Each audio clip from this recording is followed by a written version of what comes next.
If we really look at what a prep window is, it's controlled starvation where you are basically driving the body to a degree of dying.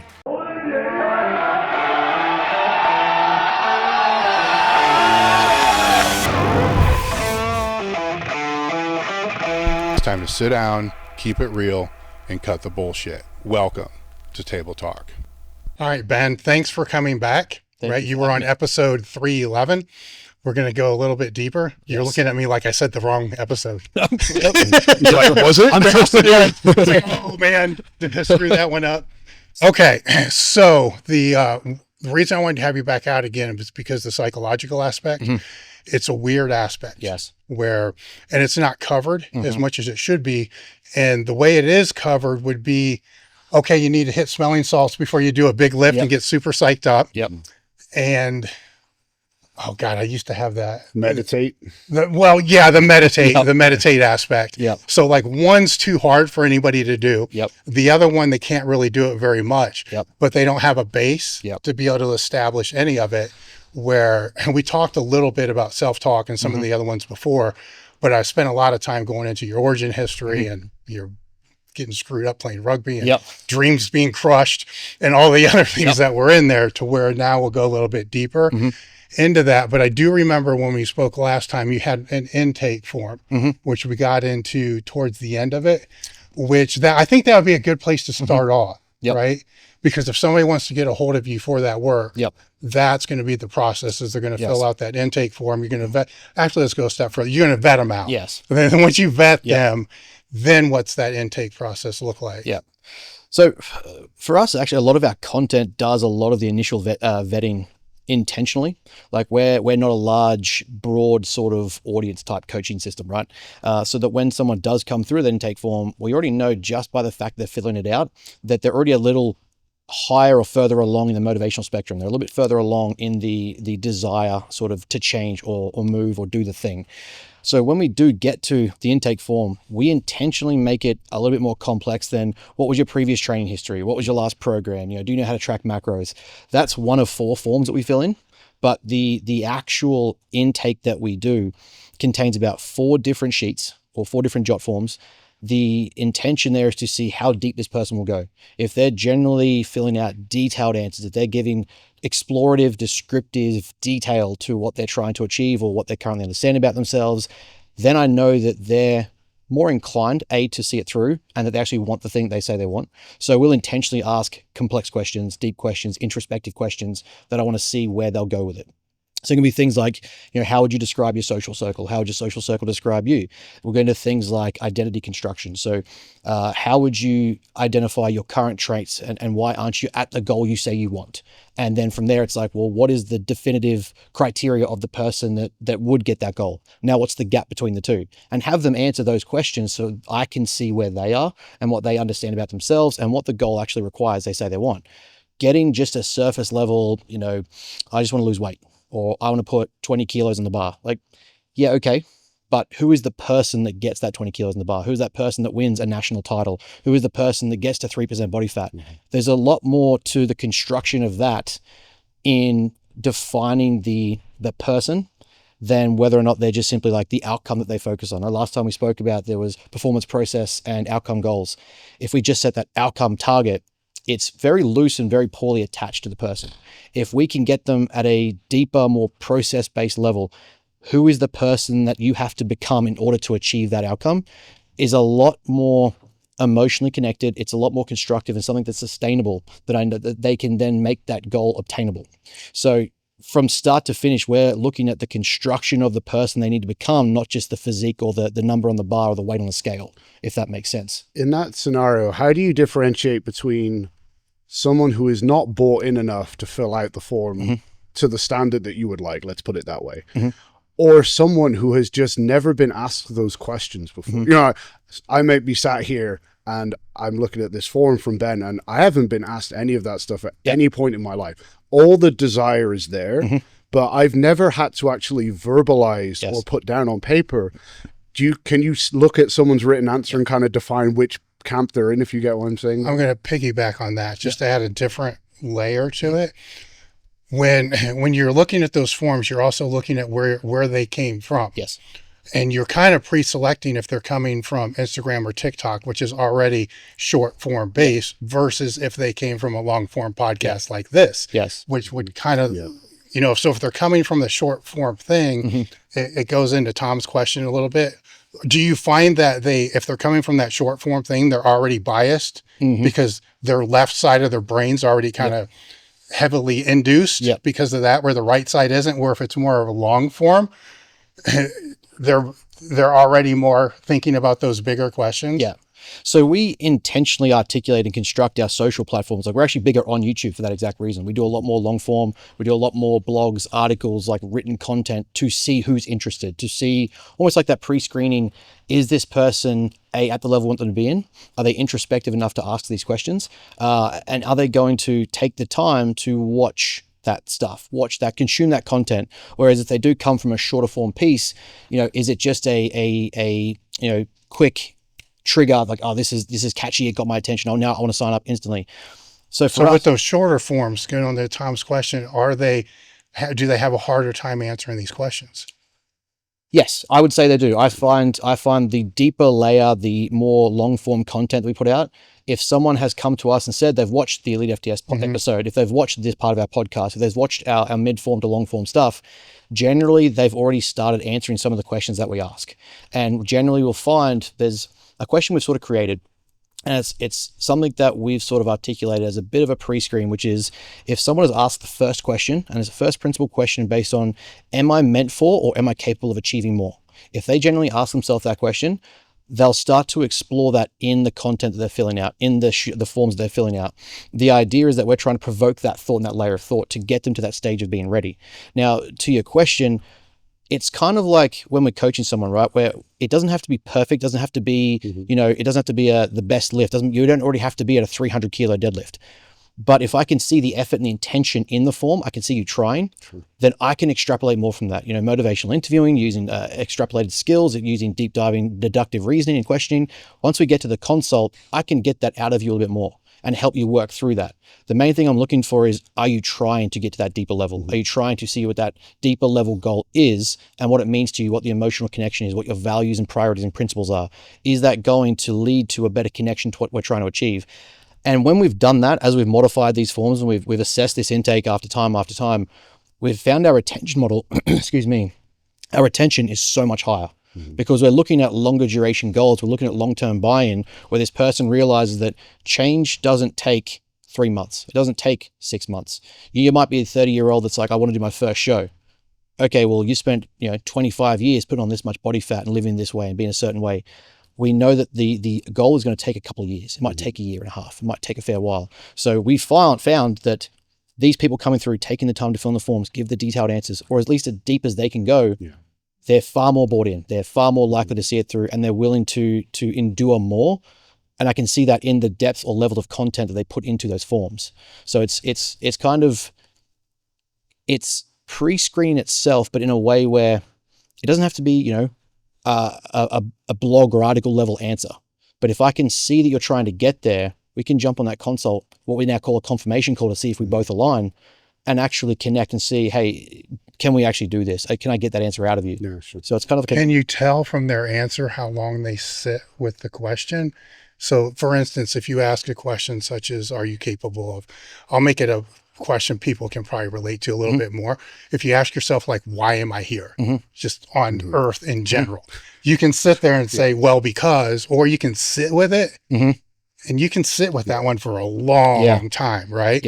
And if you sit with it for a long time, I would think that their answer that they're going to provide you is going to be different than if they just said, because I want to be strong. You know, can you tell based upon their answer? So usually, even if they haven't put the most detailed answer, by the time we get to that consult call, what they'll tell me is, hey, I had to ask my wife what it might be. Like, things like, what are my biggest 3 priorities and principles and values? Or, how would you define me and how would my social circle define me as a person versus what I think? And generally we'll get to that call. We'll be on Zoom, we'll be talking, and it'll be like this deeper click. And they're like, I had to ask my wife what she thought. I had to sit with this and actually ask this question. No one's ever asked me that question before. To your point, I find a lot of men, especially, no one's ever actually asked them, what do you want? And what do you want to achieve? And what are you willing to do to get there? Most of the time it's just, what has society told me I had to do? What is my teachers told me I had to do? What is my expected of me from my friends and family, and the white picket fence sort of standard lifestyle outcome? And so I'll get on the call and they'll say, I wasn't sure. I thought I wanted to lose weight, and then I realized it was actually this. It was actually that. I thought I wanted to get on stage because I, wanted to push for some reason, but it turns out it was actually because I wanted to prove to myself that I could be someone that finishes what they start, or I could, push myself to that extreme level. So I find when we get on that call, they'll usually tell me if they've really sat with that question, man, I had to ask someone to help me with this. So if we back this up, why is this necessary to begin to start with? Because to me, the psychological, we can't separate the psychosomatic relationship. We can't separate the mind and the body. A lot of time we start the coaching process and be like, what's your goal in the bar? What's your goal scale weight? And it's this tangible concept, yes, but we're not anchoring it to and understanding the person that we're working with. Coaching is the person, right? We're coaching. Jung has this really famous quote, which is, know the techniques, know the science, but when it comes to coaching another soul, be another soul. And so when I look at it as a coaching aspect, it's when you're working with a person, yes, you want the numbers. Yes, you want to critique the lift. Yes, you want to master the macro profiles and the biochemistry. But when you're working with a person, understand and know the person that you're working with. I can better relate and connect to you if I understand where you want to actually go. I can trigger you. I can get more out of you if I know, A, what this means to you, and B, what it's going to feel like when we get there, how you're going to feel about it, as opposed to, I just want to lose 30 pounds, 40 pounds. What does that even mean to you? Like what is getting that 40 pounds off, or what does putting that 100 kilos on the bar actually mean the day that you do it? Because most people, if they don't have that definitive, what I call success criteria, internally defined success outcome that you're trying to work towards, if you don't have that defined for a more emotional reason or meaningful reason, you're not going to find the happiness that you think you're going to get when you get to that position. So if they don't know, right, Mm-hmm. because it's kind of been pushed on them, Mm-hmm. whatever their goal is, how do you go about helping them to know without pushing what you want upon them? Yeah. So I really like Socratic questioning, right? I really like using 3 and 4 layer modeling to try and extrapolate more. The simplest way to go about it as a coach is just ask why. Just ask why every time that you get an answer. And if you think it's not the answer, why? Why does that matter to you? What does that mean? You can put a W word in there and just simply use that to get to the next layer down, if you will, and try and shave off some of the facade, remove the veil a little bit. And generally you'll find there'll be especially if you sit with the pause and the quietness, the stillness, when you know someone's thinking about that goal, if you're on the call and you're having that motivational conversation, there'll be a 3, 5, 6 second delay in their answer. Oh, no one's ever asked me. Oh, I'm not sure. Oh, I've got to sit with that. And you'll see it ticking over. Like, well, actually, weight loss is a very easy example, but even just stepping on stage, like, what does that mean to you? Because we're in a subjective sport where you can't define that you win unless the judges give it to you, sure, but even that's very subjective. So if you're defining success by only getting a medal, what does that mean? Well, if you just say I want to win, okay, why? Well, it means I did X, Y, Z. Why? Well, actually it says, why? Well, it turns out it was validation I didn't receive from my parents at this point in time. And so you can use that deductive modeling to try and get to deeper layers of questioning, to get to the deeper layer of the answer. Now, not everyone has to have some deep philosophical answer. It can simply be, I just want to be the strongest human being on the planet. Right? I just want to be, there's so many guys on YouTube and powerlifters, bodybuilders. I want to be that best thing. Awesome. But can I connect that to something deeper so that when it does get hard, when you have an injury, when you break your back, when you're in a car accident, when, the load snaps a knee, okay, well then you've still got to use that to overcome that adversity and get back on track. So finding out those deeper meanings to the person allows us, when things don't go well, when things aren't easy, when things don't go to plan, to remain focused and on track and be able to anchor to the goal that we said we wanted.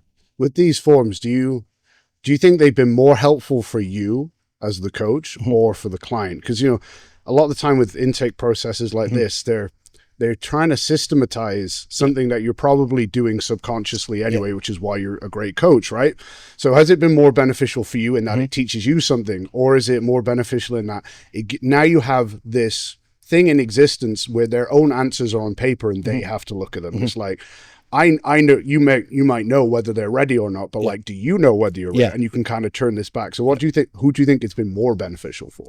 Yeah, the easiest answer is both, but I think especially for the clients who, when they state, I've never asked this before, I've never been asked this question, for them, I find it so valuable It's so valuable just for them to go to that next layer of reasoning, thinking, and to a degree, almost meta thinking, being able to actually think about the answer they're going to say, think about the thinking as to why it matters to them, instead of just saying the first answer that comes to their head, and that's all they're going to anchor their entire identity and existence to. So I think for them in the long term, it's far more beneficial than they realize in the initial interaction, because it gives them something deeper to anchor to, something to come back to. Like if I find a client struggling, if I find they're falling off track, if I find they're deviating a little bit, I'll, in their check-ins, in their contact, in their calls, I'm saying, hey, let's go back to that goal sheet.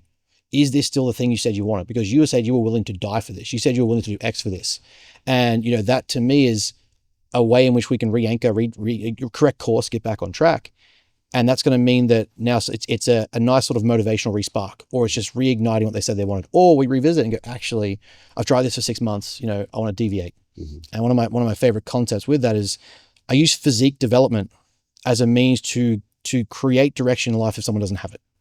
So at the worst possible scenario, even if we've tried powerlifting, we've tried bodybuilding, we've tried power building, we've tried, just going high rocks, CrossFit, whatever it is your thing is. If you get 6 months into it, we know that it's not for you. Well, we can revisit that goal setting sheet. Are the values the same? The priorities the same? The principles the same? Yes. But is the goal the same? No. Well, let's deviate. But at least we know that we had forward momentum. We've got something out of this where you pushed yourself and proved to yourself that you can do something hard for a while. Okay, well, what's the next thing? At least that way we've asked some questions about where they want to go and what direction they want to go in. So it gives us more to work with and some momentum behind us, where, I think that makes the forms really powerful. At least it's got a direction. It's asked a question that they've never asked and given us something to build off. In that scenario, is the goal to find the meta goal then?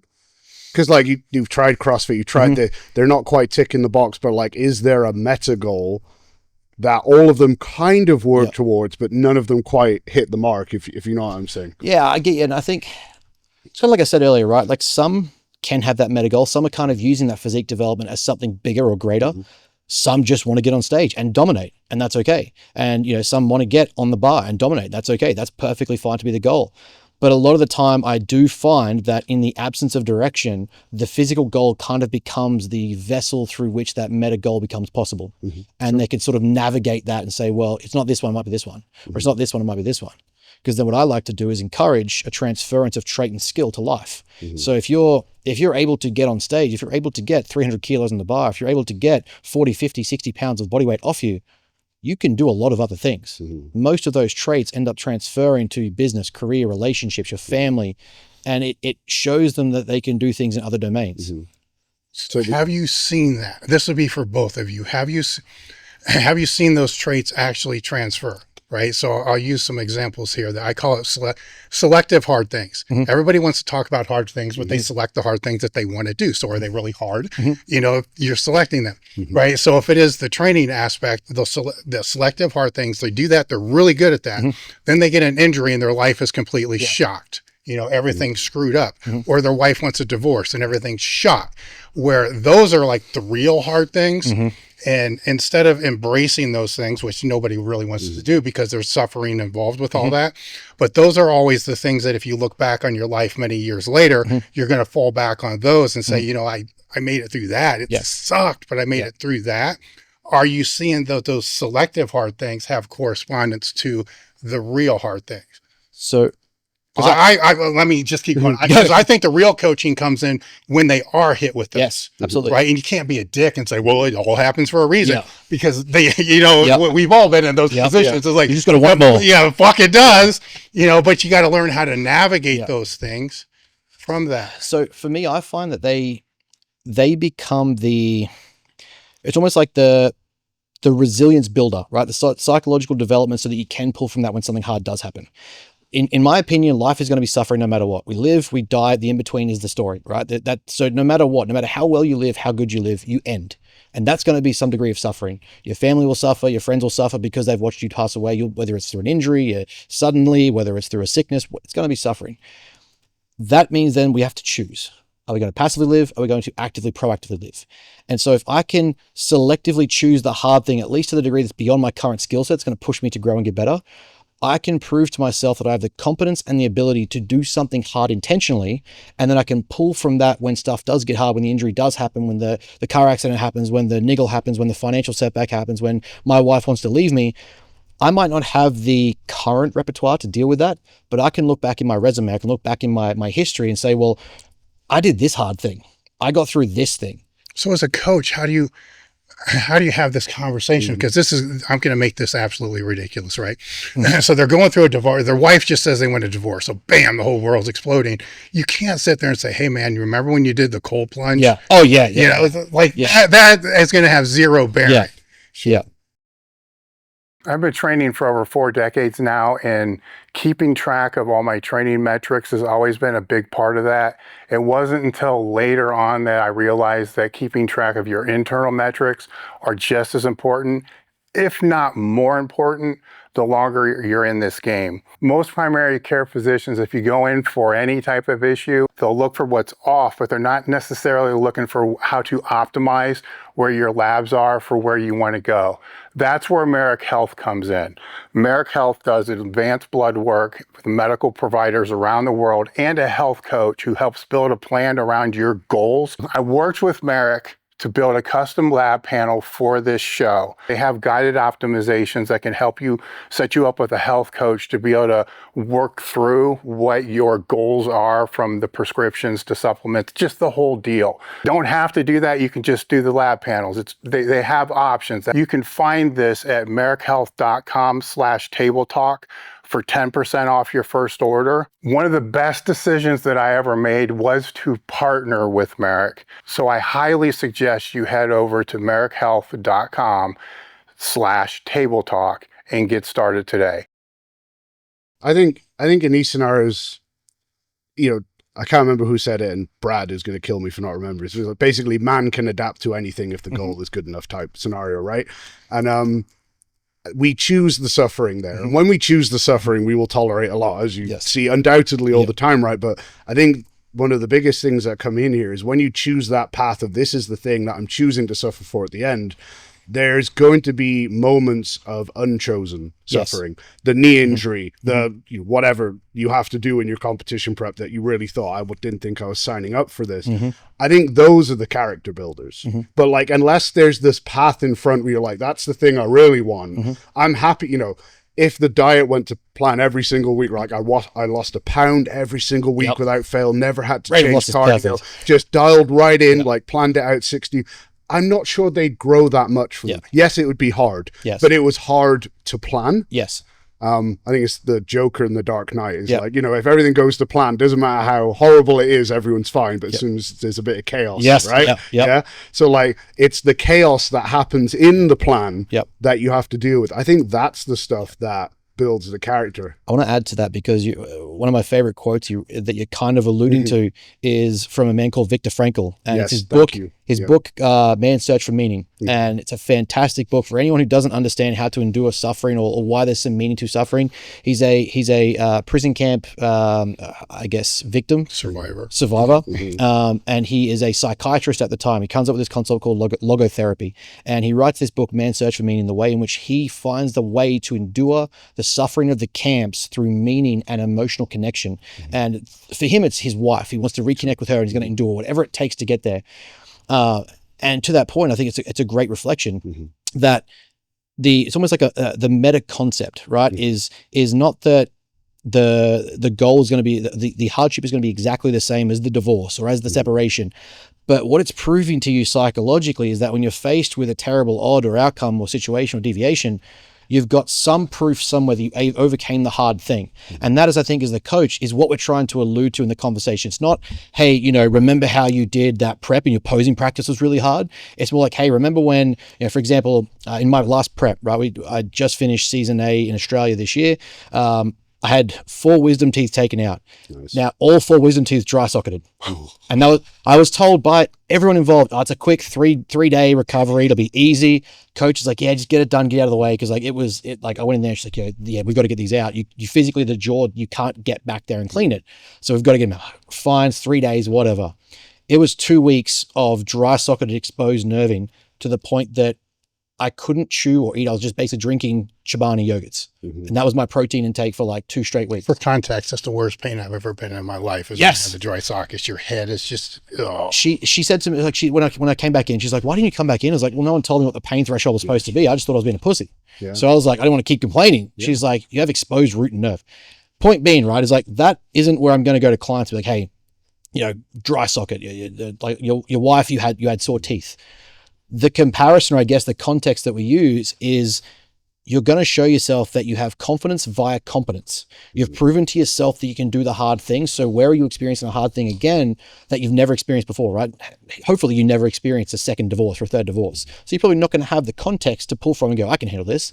But what we do have is selective, intentional suffering and hardship through a route that we chose. Okay, well, now what? Well, now I can see that, you know, it's not something I have experience in. It's not something that I have a history with, but I've done so many hard things, overcome so many hard things that I thought would literally kill me. Well, the great news is you've survived every single thing that you thought that was going to kill you throughout your history. So pull from that as a degree of confidence to say, I can get through this thing. This is not going to kill me because all the things that I thought were going to kill me didn't. So to piggyback on that then, do preps where everything goes to plan have the desired character building effect? I don't think so, but I also But does that ever happen? I guess I was going to say that's what I was going to. I'm yet to find a physique prep where it's. Does that come out? It's good. I'm yet to find a physique prep where everything goes swimmingly. Now there are perfect phases, there's perfect stages, and things move well, and you know you've hopefully developed the pre-intentional psychological readiness of the client that when hard things do happen, they can handle it. But I'm yet to find a perfect week 1 to week 20, week 1 to week 25, 28, 30, whatever, where it's a perfect window of time, right? The more the complexity, the more likely there's going to be something go wrong. And of course, when we get to those back ends, things are complex. You're manipulating the body to such a degree where you're trying to peak a certain look physiologically at a 2%, 3% body fat level for a client. So yeah, there's degrees of complexity where it gets hard. There's, you know, life variabilities, there's the financial cost, there's the emotional cost, there's a relational ignorance where we stop caring about other people for a period of time. All those things are going to produce, I guess, frictions or factors that are going to likely lead to some sort of disruption. So I'm yet to find a prep, to answer the question, I guess, in a long way, that it goes perfectly. But that, to me, if you had a perfect prep, is that really the benefit that you think it is? Sure. Could it produce something better? Yeah. So if you and I are on a consult call, a confirmation call, you know, I want to hire you for a competition prep. When you're talking to me, what are the good signs that you're looking out for? You're like, this dude could do a competition prep and be in a car crash and God knows it, like he'd be fine. Like, what are you kind of looking for in terms of life experiences or attitude, personality that tell you this person has it? So one of the things that I ask is, okay, what is your goal or what is your success criteria? What is the thing that you're trying to achieve? Then I'll also ask, why haven't you got there yet? And generally, if I find someone takes 3 things, ownership, accountability, and responsibility, that's a pretty good sign that I can work with that person. Like the physique side, the coaching side, if they take those 3 things, I've got a pretty good chance of getting where we want to go because, they're at least showing responsibility. They're aware of, you know, I was doing these things that led to this, and so I never actually fully got there. Take ownership of the outcome that they currently face. Take ownership of the tasks and the skills and the behavior responsible. And they're accountable, or at least taking accountability, which I know as a client, is a coach, is a very key skill to have. Does someone take accountability? Is someone coachable so that I can then work with them? If someone comes in, you know, it's everything, you know, they're swinging their ego and their attitude, and it's like, I'm good, I'm great at everything, you know, I don't miss. And, you know, they're trying to, what I would call, like participant bias. They're trying to confirm to me, just because they think that's what I want to hear, that they're this great, you know, they're never going to do no wrong type client. That to me already proves that ego is taking over and that there's a facade as to who they actually are. We've got to strip that back. But the clients that are taking those 3 things and are willing to remove ego and be coachable, be willing to work, be willing to learn and put into practice, generally over a larger period of time, like they're not in a rush. I've got to do this in 20 weeks. I'm willing to recognize that I haven't got there yet. It's going to take time, this, that, and the other. It's a pretty good sign, or at least a green flag, that we can get this person to stage. It's a matter of when, not if. Sure. Generally, if I find that someone is the, I guess, antithesis to that, they're going to be a lot harder to work with and mold to get to the stage without a lot of problems. With all those variables, right? So if we're talking about the contest prep, you're going to have the recovery, the nutrition, the training, I wrote them down here, the training, the nutrition, and sleep. They have all those variables. So the question I would have is, do you find that, because I find this in the strength game, right? They have all these different variables, and then they lean into all them more than what they should, right? There's only so much work you can do. So they're like tracking all their sleep, making sure that's all perfect. They're making sure the nutrition's perfect, the training's perfect. They're making sure all these things are perfect, and looking for all that, it all sucks. Because you can't be perfect at all. You have to be just good enough in a lot of those pillars to get the outcome that you want. So if it's a bodybuilding prep, you have to be good enough in the training, the sleep, the recovery, and all that, so you can put more focus on the nutrition. Where in the strength training, you have to have good enough sleep. You have to have good enough, all those other variables, but the training has to be really, really good. Because the way I see it, if you look at all those variables and here's the outcome, and if it's the strength and conditioning aspect, the power lifter, whatever it's going to be, and you do all those perfect, but you don't train, you're not going to get shit, right?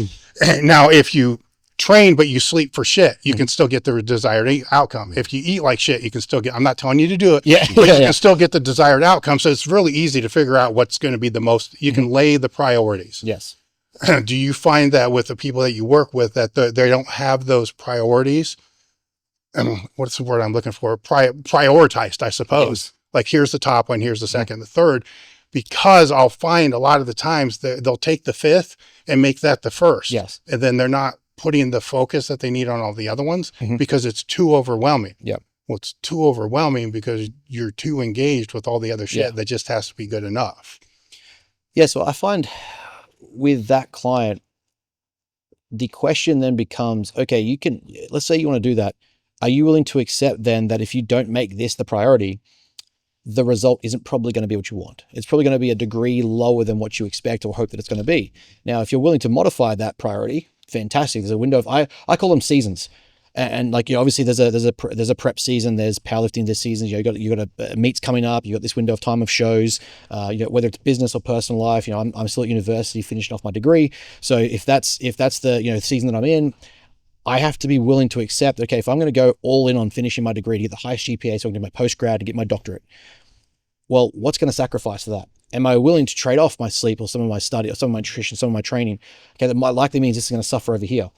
If someone's in a prep, I generally lay it out for them pretty clearly. Look, there isn't much room for many other variables, but it doesn't mean we can't put effort into it. We've got to try and decide which ones are going to be key and priority that are going to sustain us and help us out.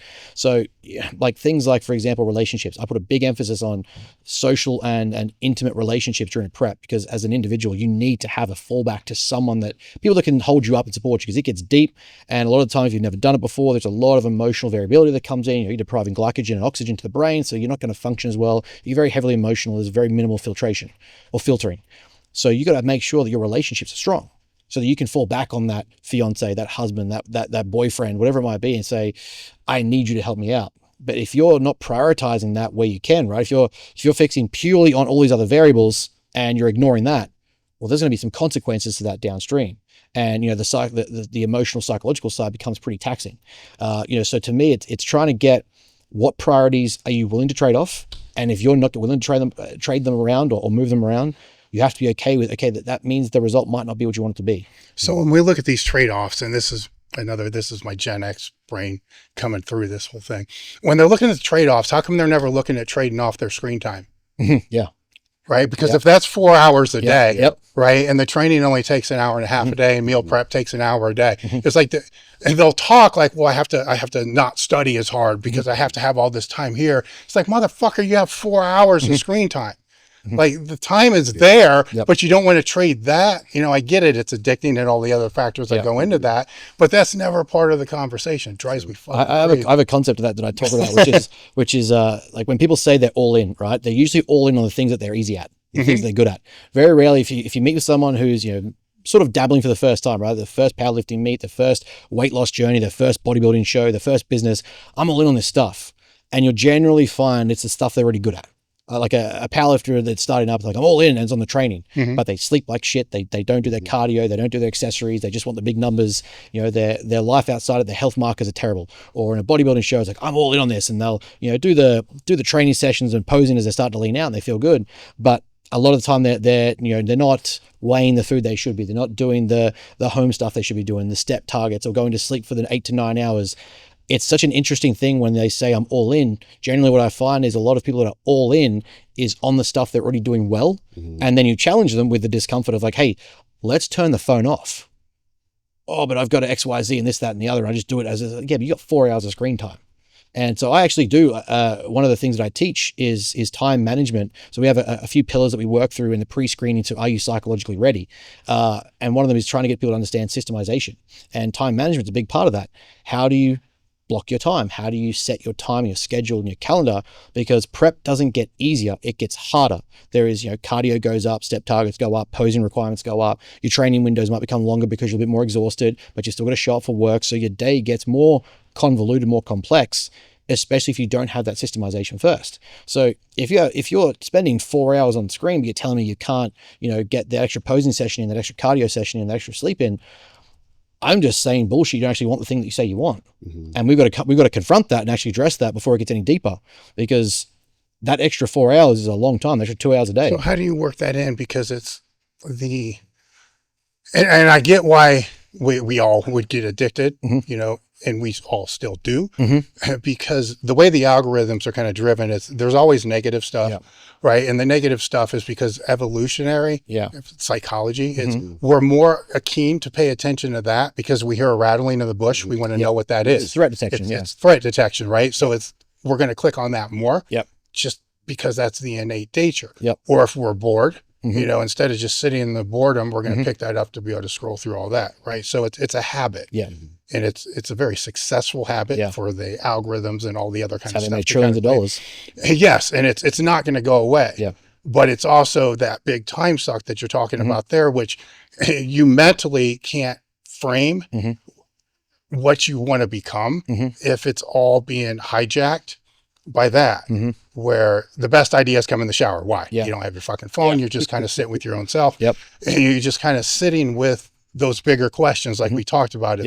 If you get hurt and you don't know the way around and being hurt, well, just sit with that for like a week, being pissed, depressed, and all the other kinds. Somewhere along that, something's going to pop up that isn't going to pop up if you're feeding, you know, that threat behavior all the time. You're just kicking that can down the road. So from that psychological aspect, this is a big roadblock. So how do you work with them? As you said, you have the times that are set up, but I think this is the biggest opportunity for anybody that wants to psychologically kind of dial in a little bit more, is getting away from that, because it's kind of like what, left brain, right? And getting into the right brain and having more right brain type time. How do you plan that? Which is fucked up, because planning's not right brained. It's left. It's you see what I'm saying? So one of the things that, or some of the things that I do, right, is if we know the things that are the cause, if we understand the consequence of the behavior, we can understand the antecedents, we can understand what leads up to it, we can modify it and try to manipulate that outcome. So if we know that the high dopaminergic response is associated with a stimulus, which is associated with the negative or positive feedback that comes from the content you consume, well, let's remove the flashiness, right? Like, why is Vegas so popular? It's flashy. You've got the risk reward profile. You've got the potential upside. You've got the benefit you might get. And I'm going to be the one who gets the win when everyone else gets the loss. So if we know that that's the case, straight away, there's an app you can download on your phone called Minimalist. And it turns every app on your phone into a black and white list of names, and that's it. There's no notifications. There's no color. There's nothing. So we do that straight away. Go into your Instagram. We're going to set what is the max window for the day that you want before you get interrupted. And you can set, yes, you can turn it off, but at least it's an intention. Intention first is a good idea. Put the action in place. You can set 60 minutes, an hour, 2 hours, whatever it might be. So if you're currently doing 4, let's make it 2 or 1, at least to progressively titrate it down. Let's try to make it reduced over time. Get that in place. And then from there, we're going to turn all notifications off, right? If you're doing business, you generally don't need notifications on Instagram. You should be controlling the flow of communication through something, whether it be emails, WhatsApp, software, whatever. So you're probably not communicating through Instagram to your clients. So notifications are just reward triggers you're getting. Post your content, throw your phone. right? Get that out of the way. So now you've got multiple friction points that are set up in your way to stop you from getting that reinforcement, because that's all real habituation is, right? We're reinforcing the association of the stimulus to the non-stimulus, and then repeating that enough where we're getting the positive feedback loop and like, hey, that thing made me feel good because I saw someone suck, or I saw someone else did something wrong, or, you know, there's a negative there and I want to join in on it. So we get that positive reinforcement. Well, if we can disrupt that loop, we can then interrupt that process becoming continually habituated. So putting these markers in place, or I guess these checkers in place that are going to stop you at least seeing the thing, it makes it 2 or 3 or 4 layers more difficult to get to that content.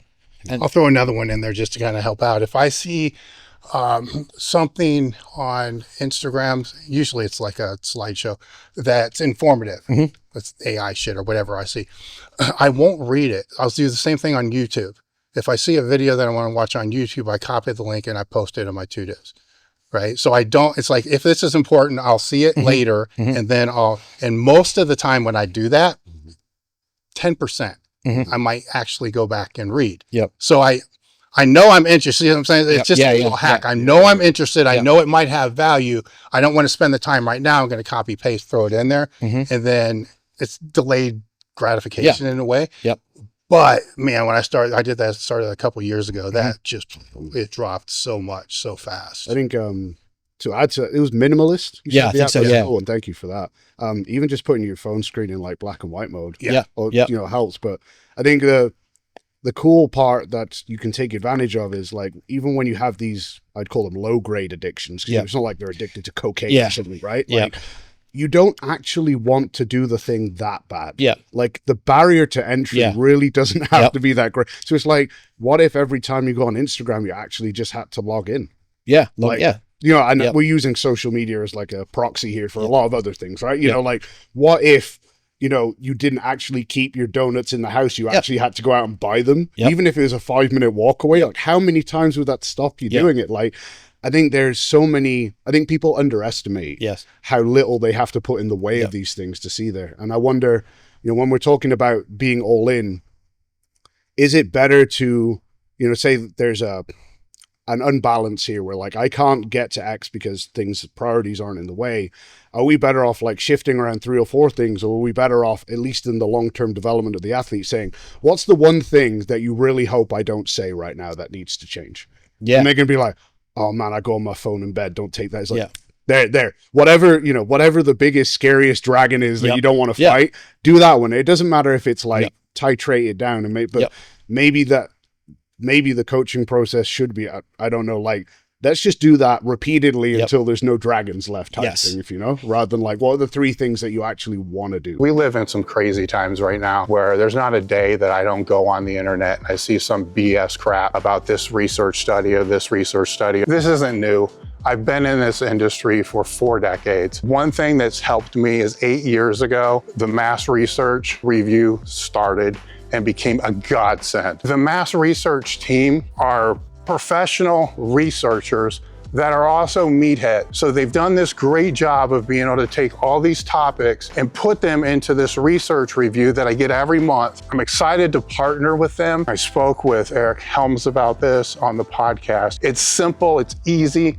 They're offering a 20% discount to all podcast listeners. The code is elitefts20. When you join, you get the research review, which is going to be sent to you every single month, that has 7 to 9 articles in there. The archive, which is 1,500 articles, thousands of videos. Just head over to massresearchreview.com and use the code elitefts20. The link will be in the description. Yes, and that's a great approach to systemize and implement. Is one of the things that we do with clients that say they want to prep is we call it our athlete pre-prep profile.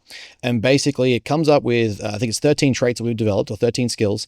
And essentially what happens is I want you to identify the importance of this trait, and I want you to tell me what you value, how you define your skill or your level of that trait, right? How good are you at that thing, or how well do you see yourself executing that?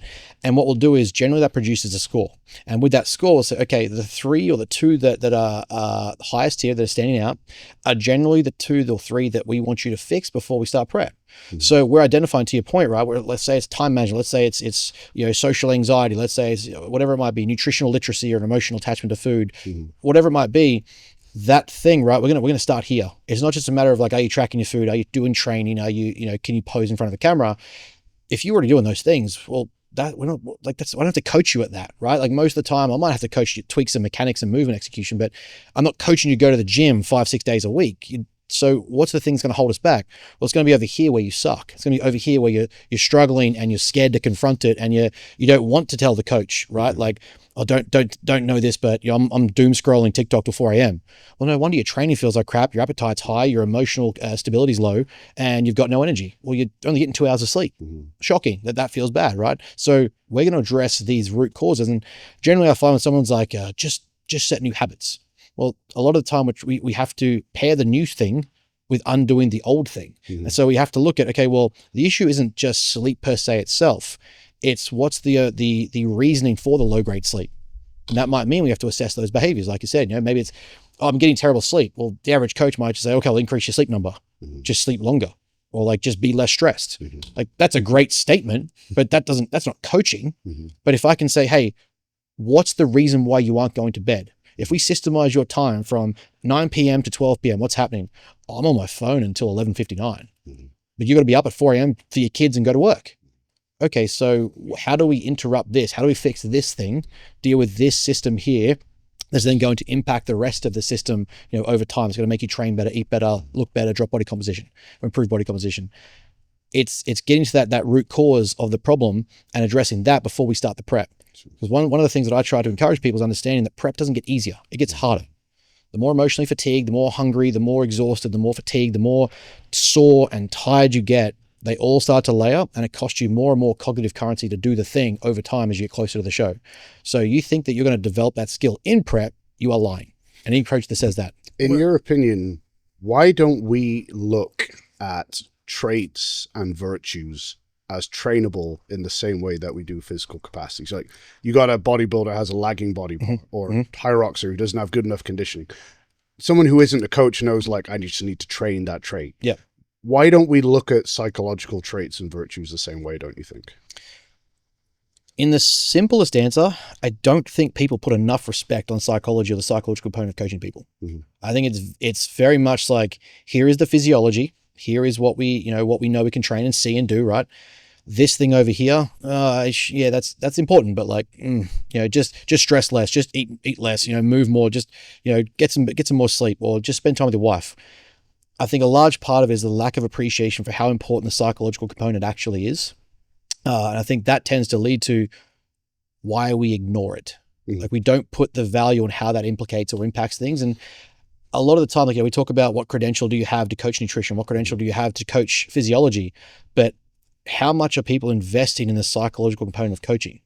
And it's not very much. Like most people aren't putting much time and energy and effort into learning the brain, the mind, neuroscience, behavioral science, and why people operate. And as you sort of said, that the other side to it, I think, is a lot of people base their identity on their traits. They believe them to be fixed instead of malleable. So when we look at that, it's there's degrees to that, which some of the baseline traits we find in the big five is true, that it's kind of in a fixed position, but there is a high degree of malleability over time that you can develop and grow. I was not the most conscientious kid, yet I'm consistently improving in bodybuilding. One would argue that conscientiousness is a high trait of bodybuilding or powerlifting or any sport. So you can implement and improve those things, but we tend to find, I think, in the order to stay comfortable, that's just who I am. Well, these are uncomfortable conversations too. So if you just think of all the time that you spent in gyms, right? So you're talking to somebody and you find out that they're not sleeping real well, and then they're on the phone. The answer of most meatheads in a group are going to be, well, just get off your fucking phone. Yeah. And then, look, you got to arch more when you squat. It's going to go right back into what the training is, because nobody wants to talk about this shit. Yep. Because if you do open that conversation up, you might be spending the next hour listening to their family history of how they didn't get along with their dad for 2 fucking years. And all you want to do is fucking squat, and get the training done. I'm just telling you why these don't happen, right? Absolutely. Yeah. Where the opportunity is going to be more for a coach that is being hired, to be able to help that performance, because it isn't going to happen. Even with, people that have been good friends for 10 years, you're getting into areas they're not going to talk about. Sure. So that becomes. Do you think part of it as well, though, is that we can't objectively quantify?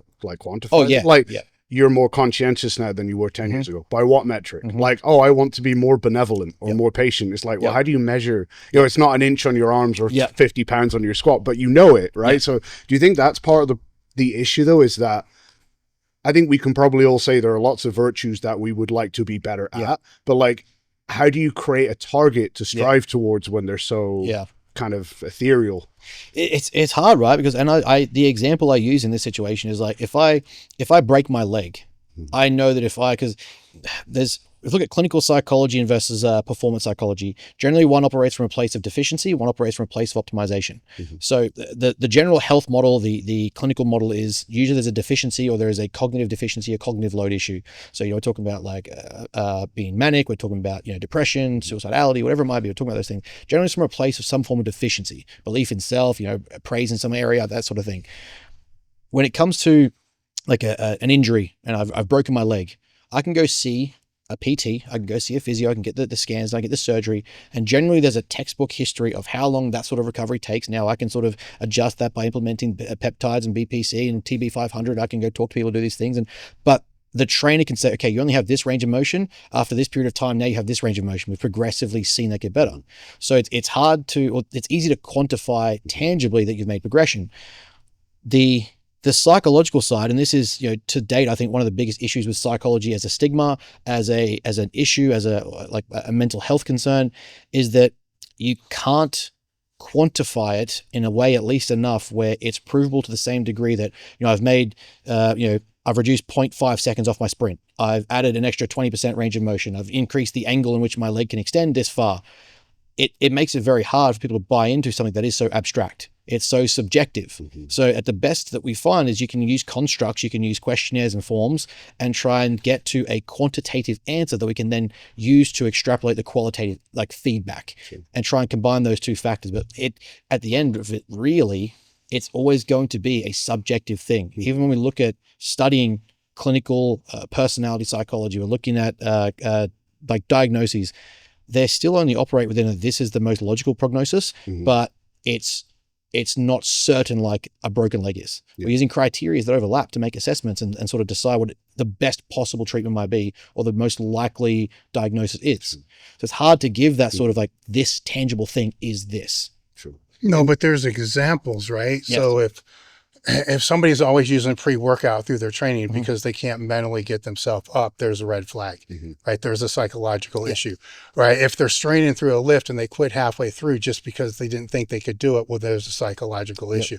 If every time they go through prep, it gets super, super hard, which it's going to do, but every time it just gets super, super hard, that's a psychological issue. These are all there.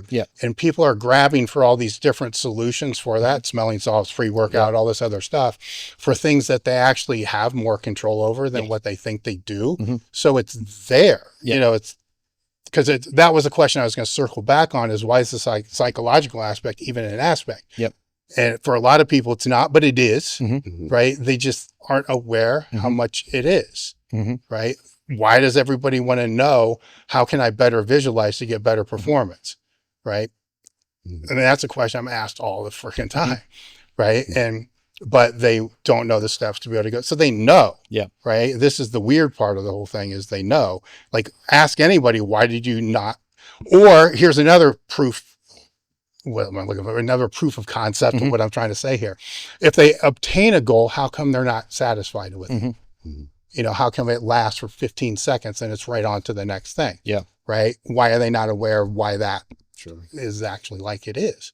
They're all there, right? And it can all increase the performance. And I don't know anybody that doesn't want to increase their performance. Do you think then, for both of you, we should have, you're going to have I'll call them physical goals for want of a better word, like the meet, the show, whatever.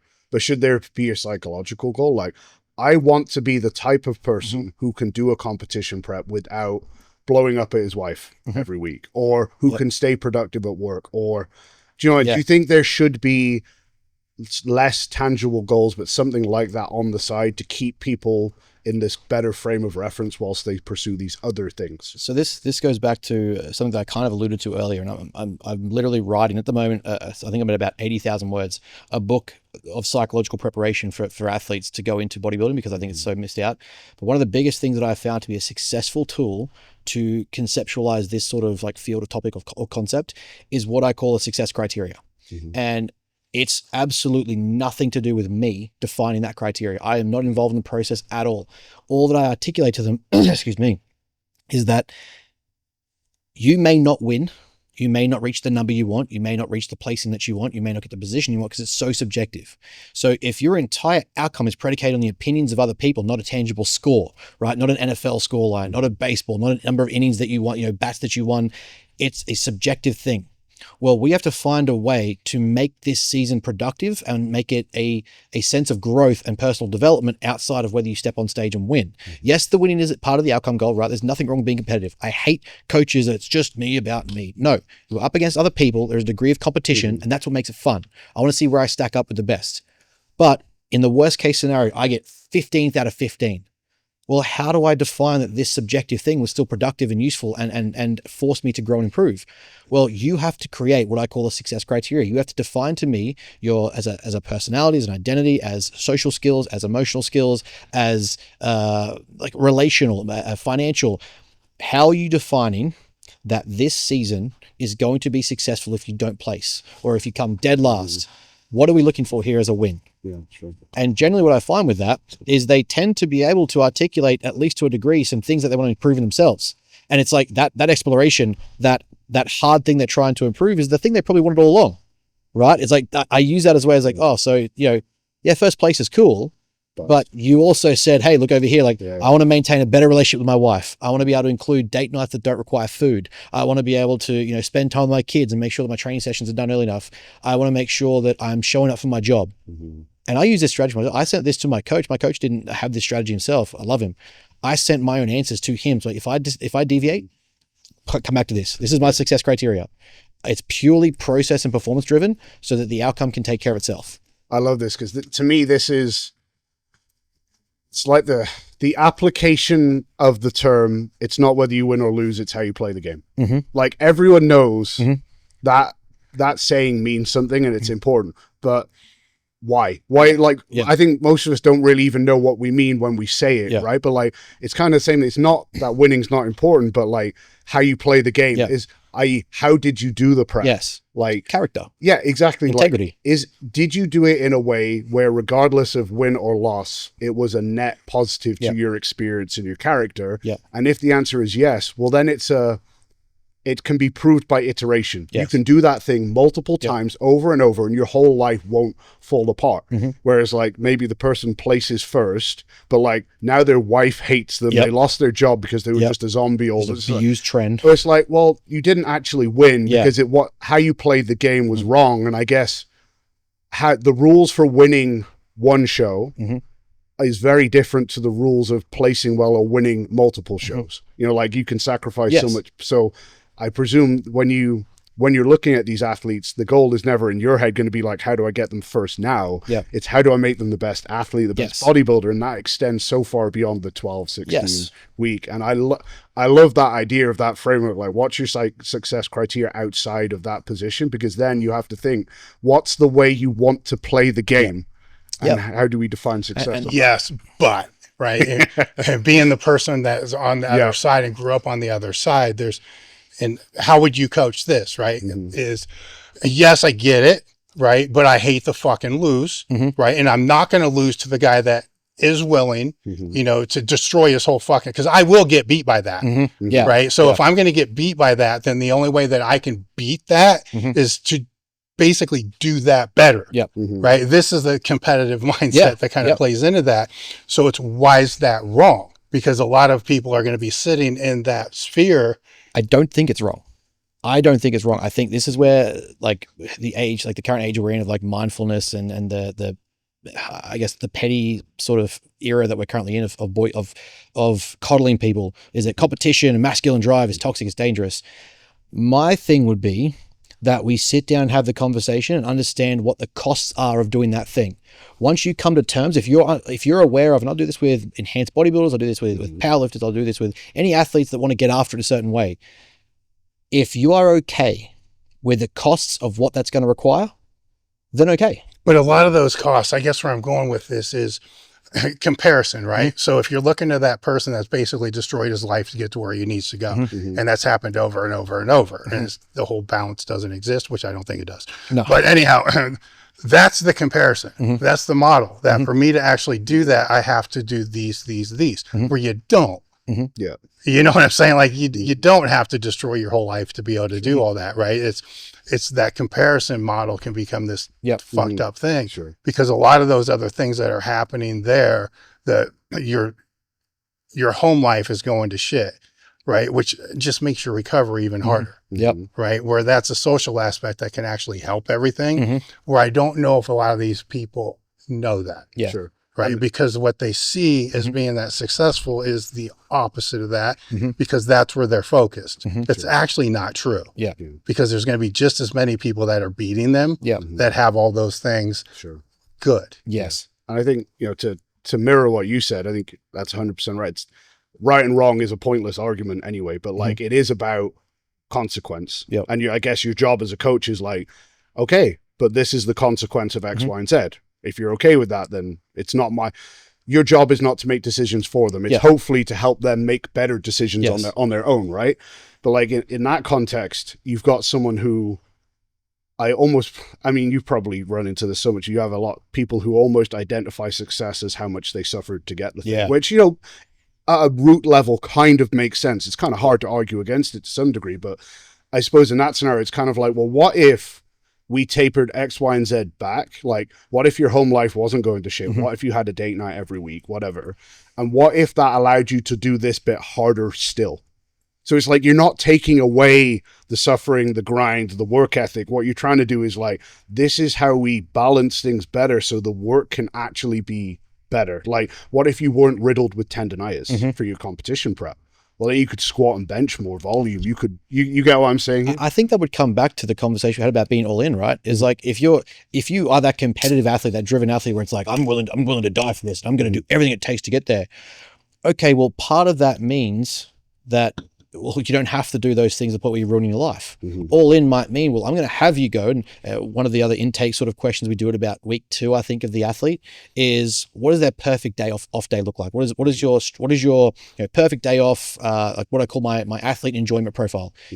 And that's so I can get an understanding of what their best day off looks like. What is their rest day, their perfect holiday, their perfect TV show, hobbies that they have. I want to understand you and what you enjoy. Now that's so I can say to you, and like, look, I need you to, instead of just being the coach is like, oh, just de-stress, stress less, do less stuff. That's a great concept, right? That's as a meta thing. Cool.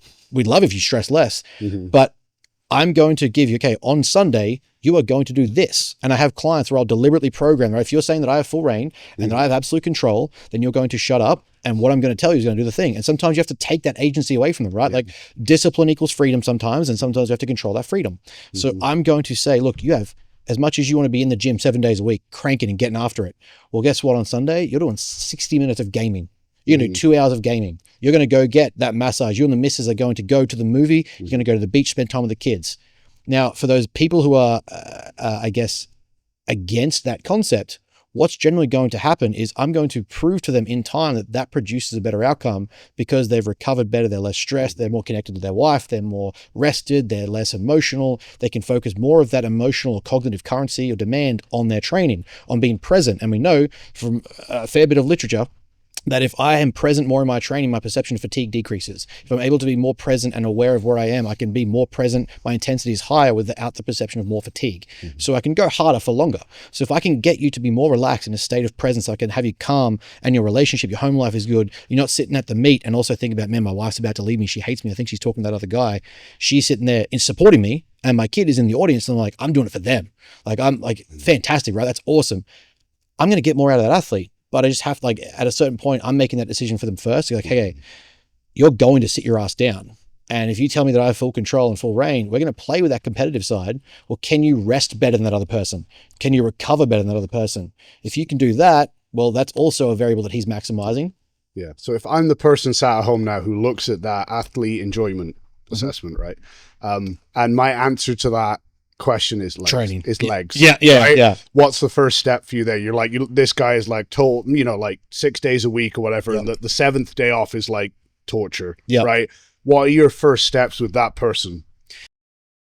I want to talk about sodium for a second. The research shows that optimum sodium levels are about 2 to 3 times higher than the recommended levels.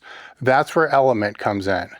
For the past 2 years, I have used Element packs in a multitude of different ways. Each stick has 1,000 milligrams of sodium, 200 milligrams of potassium, and 60 milligrams of magnesium. There's no sugars, there's no fillers, it's just what your body needs.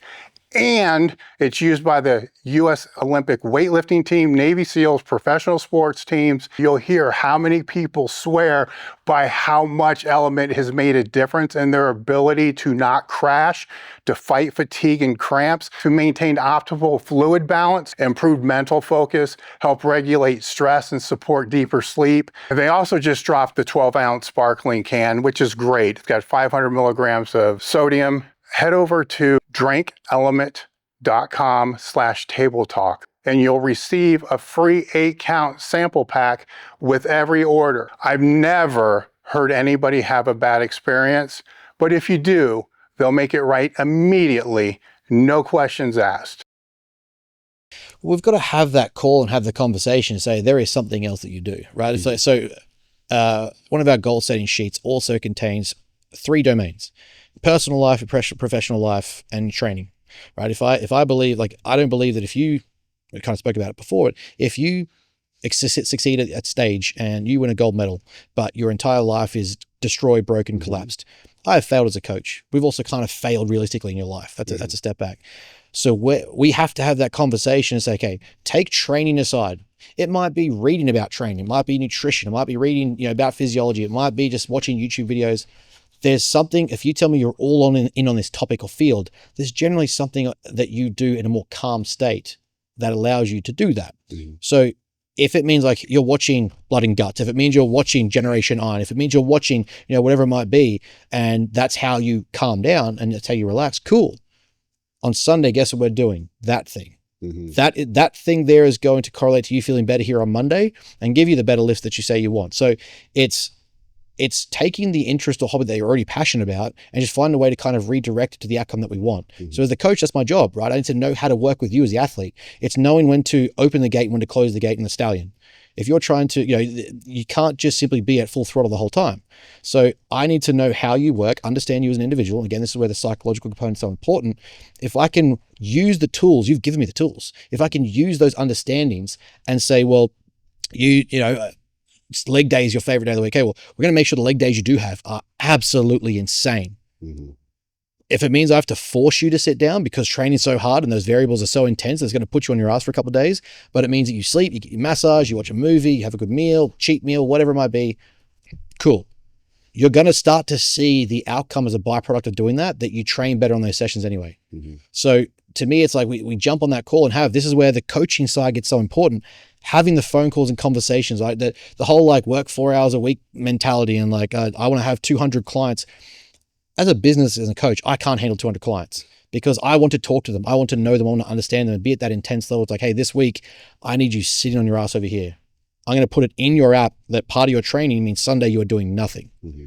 And using that thing that they've identified they enjoy as a way to kind of almost play them against themselves until they recognize it. So in that scenario, say, I'm going to use the word training at it because it's not correct, but we all know what it means, right? Is the secret, inverted commas, just making them have goals outside of it then? Because, humans aren't great at standing still. Yep. That's when we get addicted to things like social media. So is it, you got to give them something else to chase dopamine with, whether it's I want to be a better husband and I'm defining being better husband by X, Y, and Z, or better at my job or whatever. Is that how you kind of navigate around that? Create a goal matrix so there are things for them to, it's not that they're not striving when they're resting, it's they're striving towards something different. Yeah, absolutely. I think that's an important conversation to have to make sure there are other areas in which you are focusing on so that, let's say that, the meet isn't for 2 years, the prep isn't for 2 years. You're telling me that all you're going to do for 2 years is just train and you're going to do nothing else with your life? I call bullshit. Mm-hmm. So there's other areas ironically, What sets you up more financially for a better prep? Well, having a better career, getting a high paying job so you can, buy the better food, you can buy the quality supplements, you can pay for the better coach, you can buy the supplementation that you need. Those things are going to be better off because you have a better career. Well, okay, how do you get a better career? You focus there as well. You work on that thing. You work on you as you upskill, you get better credentials, you do that stuff. So having these multi-layered goals doesn't mean you aren't focused on powerlifting, but it forces you to step back and sort of sit down and rest when you need to rest and divide some attention here. And then of course, when it gets closer to the meet or the prep or the show or the recital, whatever, you're more all in on that aspect. Like there's a period of time where you're just absolute. But I mean, we're talking years between shows, years between meets or seasons. We're talking about years between growing in some area. So if we can do, like you said, take some other goals and set it up to be a better husband, a better relationship, a better father, better financially, better emotionally. I'm going to work on these concepts, getting the psychological help that I need. Those goals will help regulate that person away from I can only do training. Sure. No, it's just you got nothing else going on in life. And I find like those people generally have an identity issue per se. My issue might be the strongest word. They have an identity constructed purely around that thing. Sure. And ironically, what we tend to find is if that injury happens, which is most likely to occur because they're just going full throttle, redlining, burnout's going to occur, an injury is going to occur, the body will generally set them down. They then spiral and lose the love anyway because now the thing that they're all obsessed about and all fixated on has been taken away. They haven't developed focus or skills in any other area. And now it's hard for them to get back to. So there's a person sat at home listening to this right now who's listening to you and go, Ben, makes total sense. But I'm the person, right? I can be the monk. I'm the person who can be I'm the exception to you, right? When you deal with those people, because you have undoubtedly, right? Yeah. When you deal with those people who are like, no, I eat, train, and sleep, what do you see happen, typically speaking, in those individuals? As much as I hate the term, they will generally burn out at some point. I don't like burnout. Burnout, it's the closest thing you probably say, or at least to a degree, discuss it on. But generally what I will find is it will last them until it doesn't, and then it will be the thing that destroys them. Yeah. So at some point, I generally find whether it be sickness, illness, whether it be the flu, whether it be an injury, whether it be a tear, a break, the system will kind of collapse at a certain point if you aren't allowing for those step backs, those reductions in fatigue accumulation and overall physiological stress. And then from there, it's so hard because their entire identity was shaped around being the person who trained or being the person who got after it 7 days a week. And that's when you see on the other side of like a bodybuilding prep, bodybuilding gave me this eating disorder and I couldn't stop binging. I couldn't do this, that, and the third. And, I hate training now. The bodybuilding ruined the fun of training. No, it was just that you as a person had created these identities and narratives around what it was. And then, it was harder than you realized and obstacles got in the way. And you had a binge day, but then you allowed that to turn into a week, to a month. And suddenly your entire identity around this person who preps is now gone because you're 60% over, you've accumulated this extra body fat and weight that you weren't supposed to get. And now it's easier to point the finger than it is to take responsibility. And I find that that's where a lot of those purely single identity based people will end up in whatever sort of field they're in. It's not always, but a lot of the time you're going to end up in some sort of situation where your identity is challenged, that all encompassing, all consuming belief that you have gets stripped away. And it's hard to get back from that. And you'll end up in some sort of situation where it's like, I don't want to do that thing anymore. Sure. Well, to go back to your question with the training is out of all of the variables is the easiest to have total accountability and control over. You can control everything with that, right? And you can't control anything that happens outside of the training. You can't control what mood your wife's going to be in. You can't control what shit's going to pop up out of all that. So it's easy to see why somebody would want to double down on all that. That's where all the control is. And then to go back to your perfect day, this is an interesting thing because somebody can plan out their perfect day. Then if they have the opportunity to actually live that, they never do what their perfect day is. I would actually argue to say if they actually wrote down what their worst day was and they had that opportunity for the perfect day, most of what they're going to do is going to be what they would write down in their worst day. Like on my worst day, I'd be watching 4 hours of porn per day, never leaving my bed, watching TV the whole time, eating shit the whole time. Then they get that free day. So now they get that day where they would have had the opportunity for that perfect day, which is a big disconnect. So how do you go about, do you have them write down what their worst day would be? So I actually have them, if I can't get someone to identify, say, their best day, or I can't get them to identify what their best experiences might be, and even if they're goals, if I can't get them to identify their detailed goals, like the last conversation we spoke about, 12-month, 3-year, 5-year goals, If I can't get them to identify that, what I have them do is called an emotional contrast. If I can't get you to look that direction, well, let's look at the other direction, because that avoidance-based goal, or that fear motivation, is still a form of motivation understanding that we can at least manipulate and work with. So it might be, what does your worst life look like? What does that worst outcome possibly mean to you? Well, generally what I'll find is if someone filled out their values and they say family, growth, direct, purpose, and that's their values. And then their worst day is, I lost my family, I'm broke, I'm injured, I can't do this and I can't work and I've lost who I am as a person.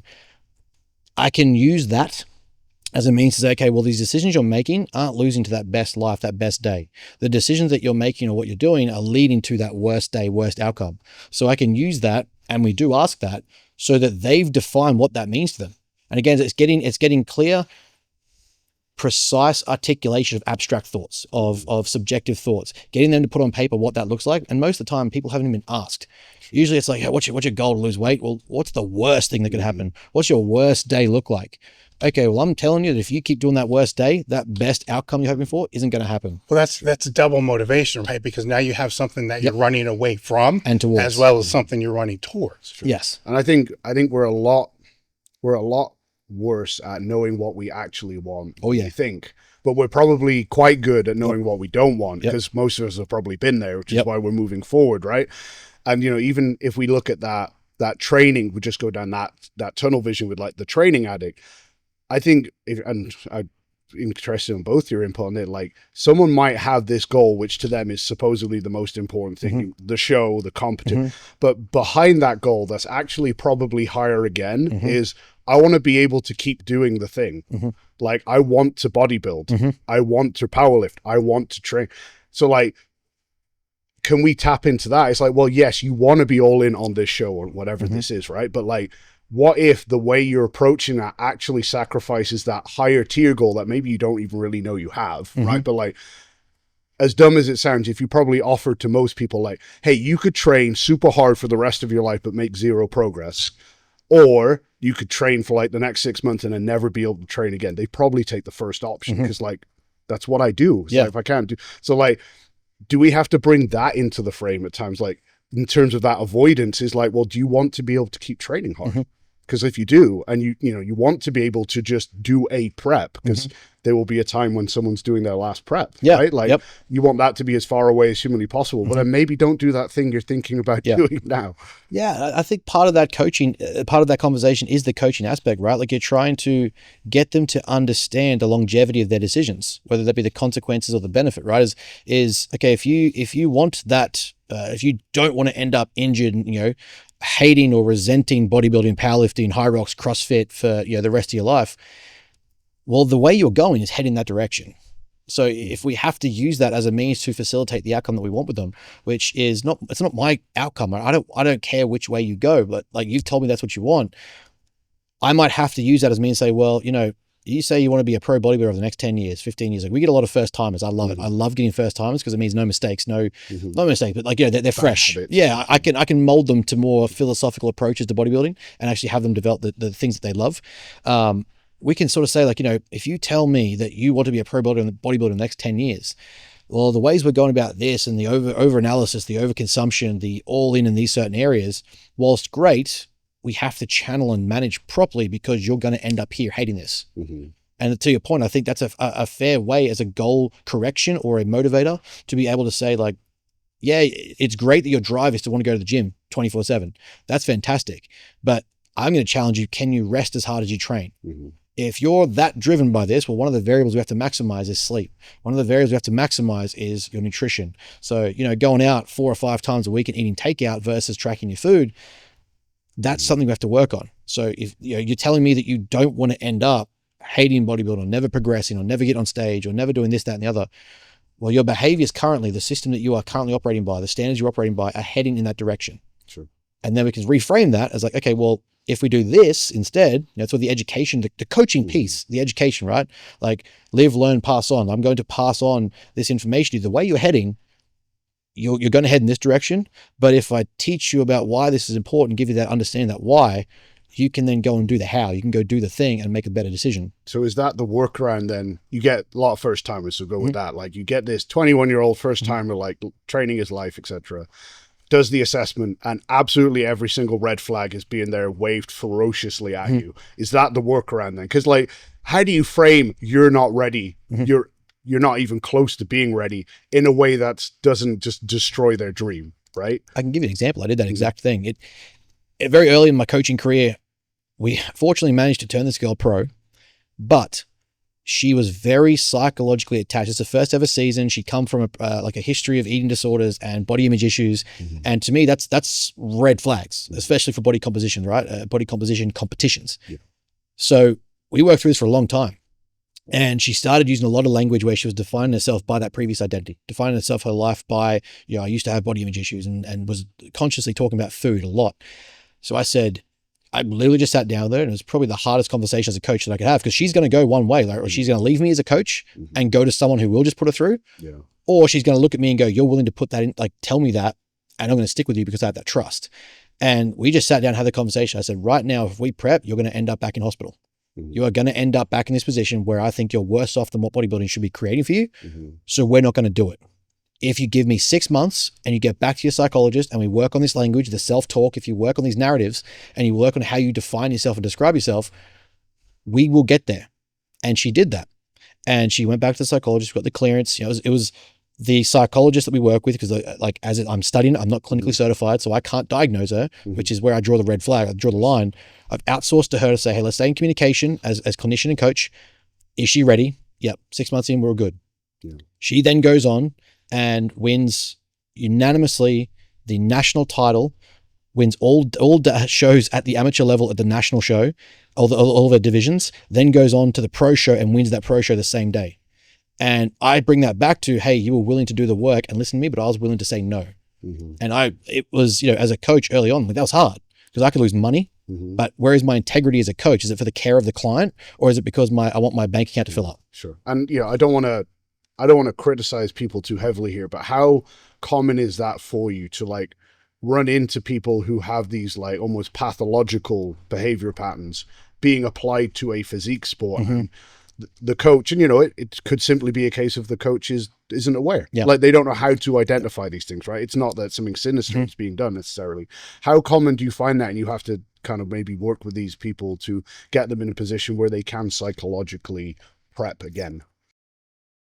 The other day I went to McDonald's, and after I paid, I had sticker shock. And then I kind of realized that meal prep services are actually more affordable than getting fast food, and it's way better for you. Today, I'd like to speak to you about Visionary Meals. Visionary Meals is a Central Ohio meal prep company that sources their ingredients through local farmers. 90% of the ingredients are all locally sourced, 100% gluten-free, with a customized meal selection that is beyond anything I've ever seen before. And I've used a lot of meal prep companies in the past. I'm sure you have as well. They have a completely customized section where you can build your own meals. You can scale up the protein with each meals. They rotate the meals every single week. And they have an RD on staff that helps with the receipts and does one-to-one nutritional counseling. One of my favorites through them is the barbecue beef bowl, which is just amazing. They have tons of locations throughout the region, or they'll bring the food to you. Go to visionarymeals.com and check out the variety of the food they have there. Hopefully before the end of the year, they're going to be able to ship nationwide. Use the code TABLETALK10 for 10% off your first order. Unfortunately, a lot. And the hardest part is, like, it doesn't lead to a very productive business model per se. Like, if you work with a business coach, like, but you aren't in the market every season, every 12 weeks. And you aren't getting these massive transformations consistently every 12 weeks, because sometimes it might be 2 years between shows for someone. It might be, when I get them to when they're ready, it might be 24 months, 18 months. And that is more frequent, I guess, when you have the understanding of what you're seeing, because if you put them in too soon and they aren't ready, there are a lot of potential consequences and that pathology that can come from that gets very risky, and they end up resenting the sport, hating the sport, developing these eating disorders, these body image issues, and it gets dangerous. So the sad part is there is a lot more people, I think, applying to bodybuilding, approaching bodybuilding, that aren't in that psychologically stable position, and they haven't put the work in to get to being ready to then do the prep. Like most readiness, really, if we talk about it, would be the coach knows you can track food, you can train pretty well, your sleep's on point, you've got that sort of down pat. I've done a small cut before, I can drop body fat. But that's not all that goes into physical preparation. It's not all that goes into getting on a bodybuilding stage to be judged in front of 2,000 people butt naked, your worst parts compared to someone else's best parts, and see who wins. Like that, there's a lot of emotionality to that, psychological instability to that if you aren't ready to handle it. And a lot of the time we see, I just did a 6-week Jenny Craig challenge. I did a 12-week, local gym, this, that, and the other weight loss challenge. And the local PT or coach goes, I need clients. We're going to do a show. You're ready. This person's got no business going into a show, but they don't know what they want to do. They're trusting into the coach. And it's like, hey, you've dropped 20 pounds in 12 weeks. The next step is bodybuilding. Yeah. And to me, it ends up giving the industry or the sport a bad name for what it potentially has to offer people. Yeah. Like all we've described here, a lot of it is growth orientation, right? It's a lot of growth development, emotional, psychological development for the individual. We've barely even touched on the idea of winning. But at the same time, we get people rush the clients to stage because they want to get in market and show that they can get results. That ends up ruining the client's life or ruining bodybuilding for what it could be. Because how many people, one person can win. You got 10 people on Instagram, the crying videos that come up and like bodybuilding ruined me and I've got body image issues and I can't stop binging. Sure. Is in your experience, is the sport being blamed for simply exacerbating issues that were already there to start with? I mean, there's always going to be exceptions to it, but like more often than not, are we talking about like it's not really the sport that did this to you? It's you weren't ready for the sport and it brought out this thing in you. It's an inverse relationship that people aren't aware of. So a lot of the time it ends up being the blame or the crux of the issue, right? I can pass victimhood, I can pass blame onto bodybuilding and say that these issues that I have is because of X. The reality is if we look at some of the profiles and personalities that come through the sport, high neuroticism, but conscientious. If you're highly neurotic, but conscientious, you can kind of mask it. You can get through it to a degree, but that emotional, like high neuroticism is just emotional instability at sort of a very surface level, fundamental level. If you're highly neurotic and emotionally unstable and you start a prep, right, you're coming in already with these problems that a sport that requires some degrees of psychological neuroticism, right, is going to be some exacerbations of that. It's not going to create that, it's going to expose it. Their predispositions you're already coming in with that weren't screened for, that perhaps the coach doesn't know, perhaps the coach isn't ready for them, who knows? Like that can be a case, right? You don't know what you don't know, you don't ask the questions you don't know to ask. So you can come into that and you haven't personally addressed it, you haven't personally worked on it, you can mask it and hide it enough where it looks like you're okay. You're just driven, you're just conscientious, you just want to tick the boxes.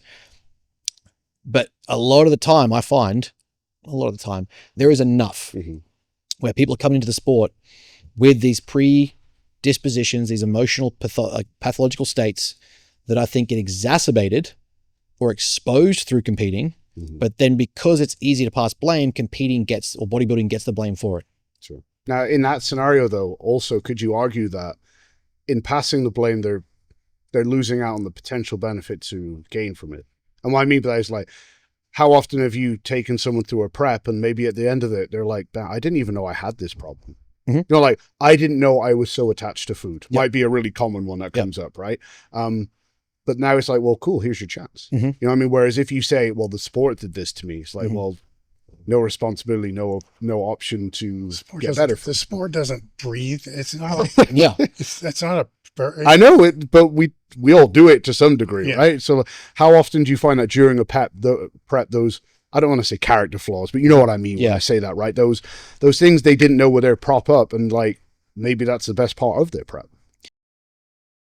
You're being lied to about strength training. I know because I've been watching this happen for over 40 years, and it's gotten worse, not better.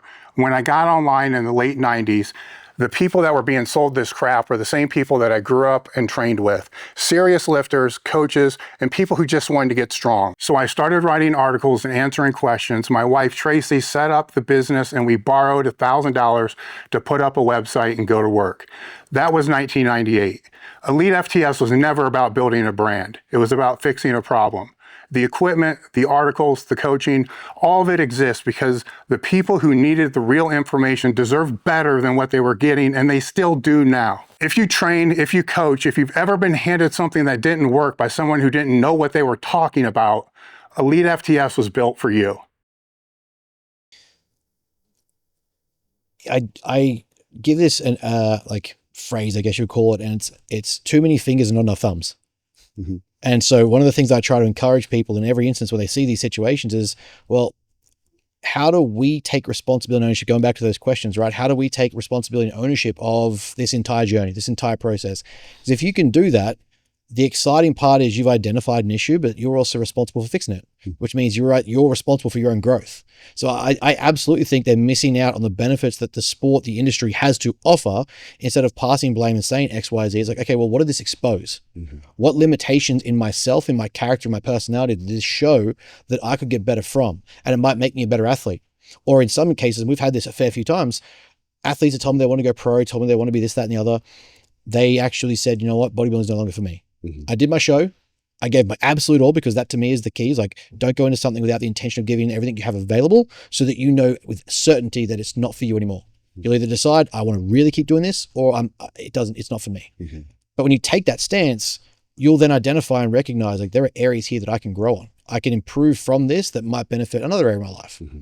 And, it kind of goes back to that original conversation we had around, if it's not the direction you thought it was, you can pivot and go somewhere else, try something else. Well, I think defining that, as we spoke about earlier, that if you were to frame the conversation, like if you go into the bodybuilding or whatever strength endeavor, if you go into that and everything goes great, mm-hmm. you win everything, you have world records, you're Mr. Olympia, whatever the fight, all of it goes good.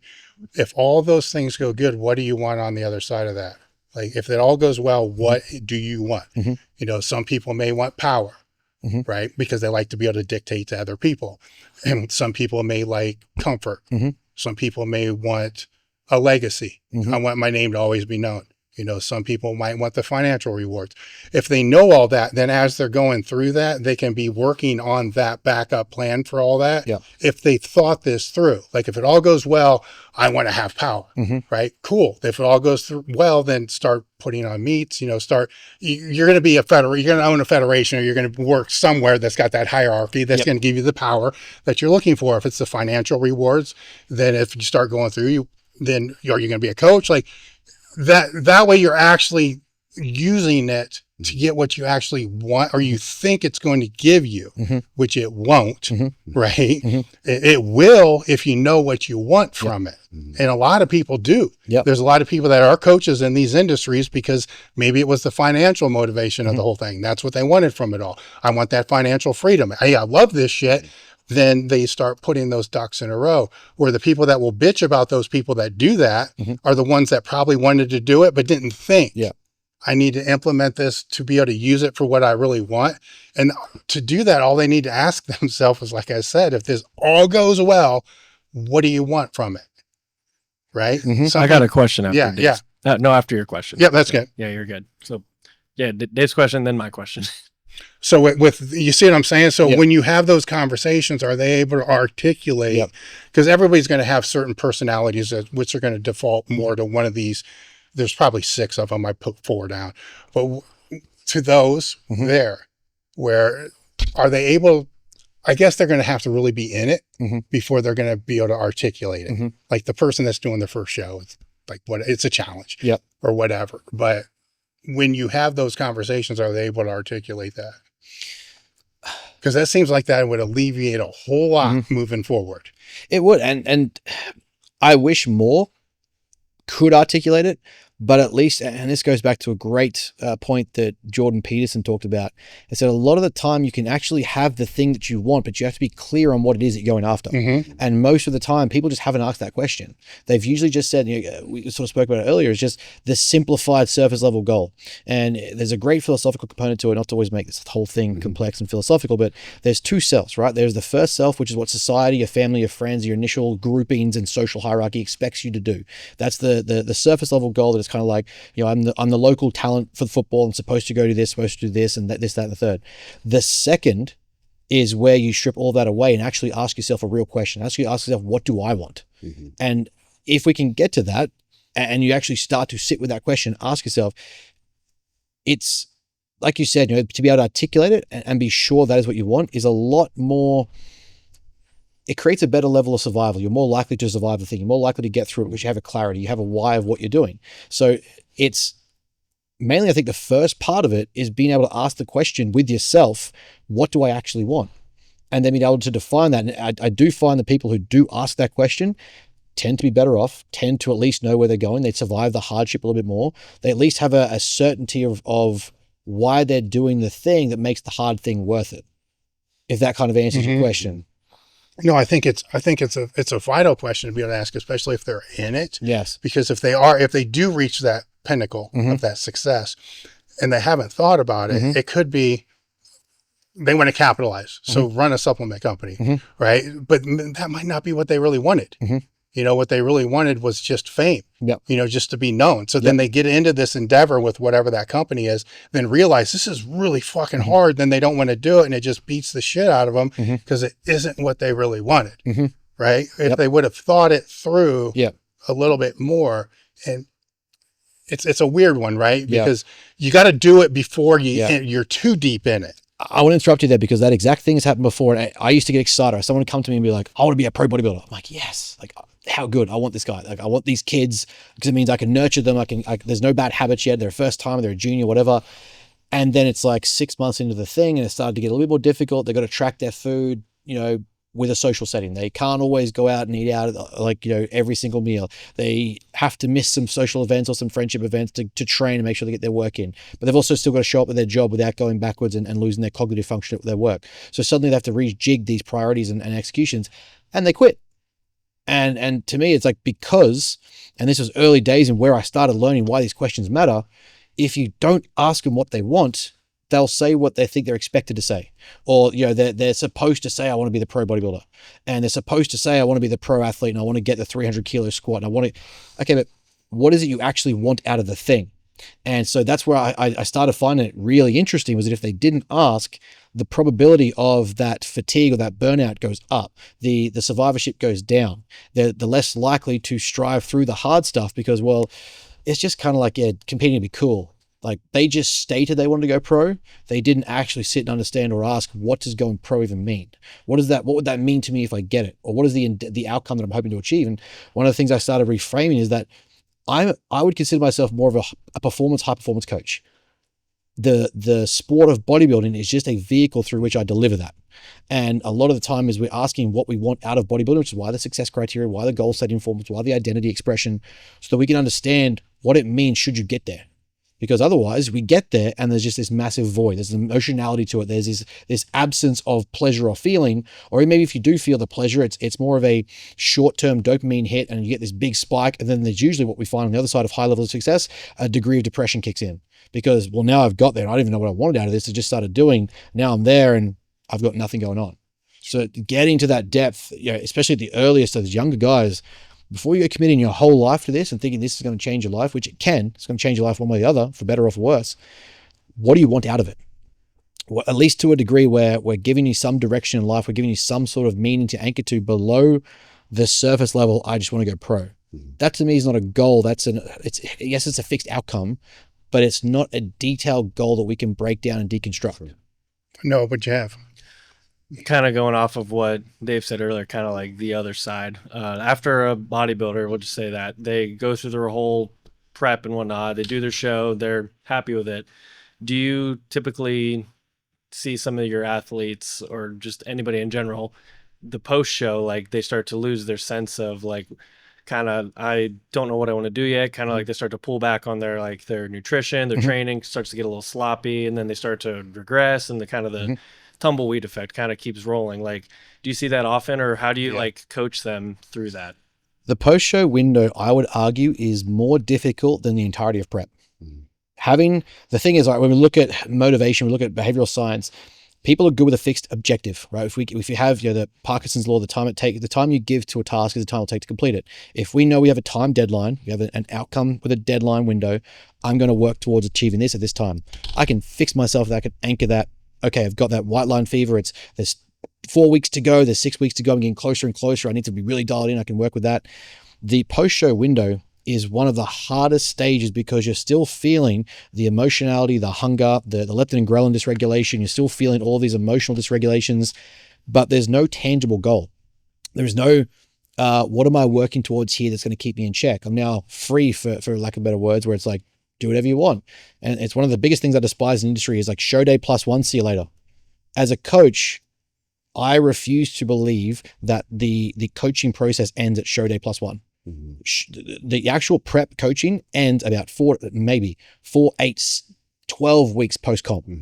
The reason being is that you are so vulnerable to a lot of these emotional, psychological issues that have been underlined, that have been like sort of below the surface, that have been just kind of lingering there. And the deadline, I guess, protected you from it. The thing that I find most useful is we get towards the back end of the season. What do we need to do this post-show window? Like, are you interested in doing this again? How do you feel about it? What have you loved about it most? That success criteria, revisit that. Did you achieve it? Regardless of outcome on stage, like especially as we get post-show, I like to do a debrief with my clients.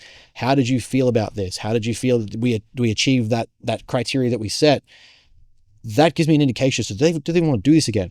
Did they love the process? Did they love the game? Did they actually fall in love with bodybuilding, or just getting their time on stage?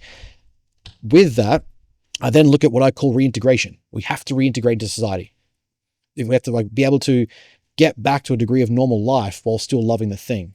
And so we'll reintegrate, graduate food deviations. We'll graduate, like going out with friends and family, set the rules of, we're not going to do a cheat meal every single day, but tell your friends and family you're going to be here. Reconnect with people. It's not just about food. Most of the biopsychosocial model around food that we see is that food is connection. So are you hiding in shame and eating food, or can we organize you to spend time with friends and family, and food's just the vehicle that we hang with that? Can we set performance-based goals in the gym? Well, one of the clients that I had just finished the season, I just said, for the first week post-show, all we're going to do is go and have some fun. What are some exercises that you have missed, that we haven't done, that aren't niggly, that we need to let the recovery window take place? We get our blood work drawn, which if you aren't getting blood work drawn post-show, you are absolutely kidding yourself. Go in and pick 4 to 5 exercises, get some blood work, metabolic going, metabolic blood flow. We're just going to pump some 20, 30 rep sets, just have some fun, don't injure yourself. The buy back in is so powerful there because they're reconnecting the love of training. They're finding fun in training again. They're enjoying good food, but they're enjoying company. They're reconnecting with people in a way in which prep isolated them. If we can do that, we can actually nurture the benefits of prep and look at what it has to offer, as opposed to like, now I'm just going to binge eat, overconsume. I've got no rules, regulations, no like guardrails. I'm just going to go smash gym, probably hurt myself because we know fatigue's too high. And I'm just going to binge and scoff a whole bunch of food that makes me feel terrible. I just want to take a moment to let you know about our crew. What our crew is, it allows the show to stay independent, and it's the reason why the podcast is still here now. The podcast is free to listen to, but it's not free to produce. It keeps going because of the sales through Elite FTS, our show sponsors, but more importantly, our crew members. The reason I love this is for many reasons, is it keeps the show independent. So I can pick who I want to speak to. I can pick what topics I want to speak to, and I don't have to be accountable to anybody. I just go off what the crew members want and what the audience wants, and I don't have to deal with all the other bullcrap that's associated with the podcast world. In return, what you get with the crew is ad-free episodes that are released a day ahead of time. You get access to our Discord community, which has AMAs, like 60 ebooks. We try to put a new ebook out every single month. Access to our coaching community with form checks, training Q&As. It also gives you invitations to our training retreats that are out here in the gym once or twice a year. 76% of all the people that joined in 2022 are still members now. Right now, you can either go month to month or get 2 months free with an annual plan. Just look for the link in the description, look at the QR code, or search elitefts.com crew and join today. It means a lot. In that post-show window where you get that depression, for want of a better word there, is that kind of the difference, in your opinion, between like satiation and having motivation? And what I mean by that is, if the show is the end goal of itself, then the show is done and it's gone. Like, you are now satiated. Whereas if, as you and Dave were alluding to there, it's what are you striving towards that the show represents and helps you work towards incrementally, there's still something there to strive upward. It's like, yes, the show is done. That was maybe a mile marker for you, but the journey's not over. do people who have that longer term, that meta level goal or whatever you want to call it, dialed in better, like maybe not avoid that post-show dip, but have a much easier time, do you find? Yeah, I find that they generally have a better management profile of that post-show window because we can anchor that to the job's not done.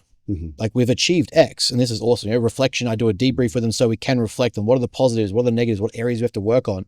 But generally, if we have at least a structure as the blood work's coming back, if you guys aren't using Merrick Health, use Merrick Health. If you aren't doing that, like you have these tools available in America that you should be using. In Australia, we have similar tools that you can use. You need to be getting the blood work drawn. So whilst we're waiting for that, well, once those results come in, that's now the thing we're focusing on. Can we get you healthy? Can we get you back to life? Because once we do that, now we have a platform to springboard from for the next goal, which might be the next show of the season in 18 months or 12 months.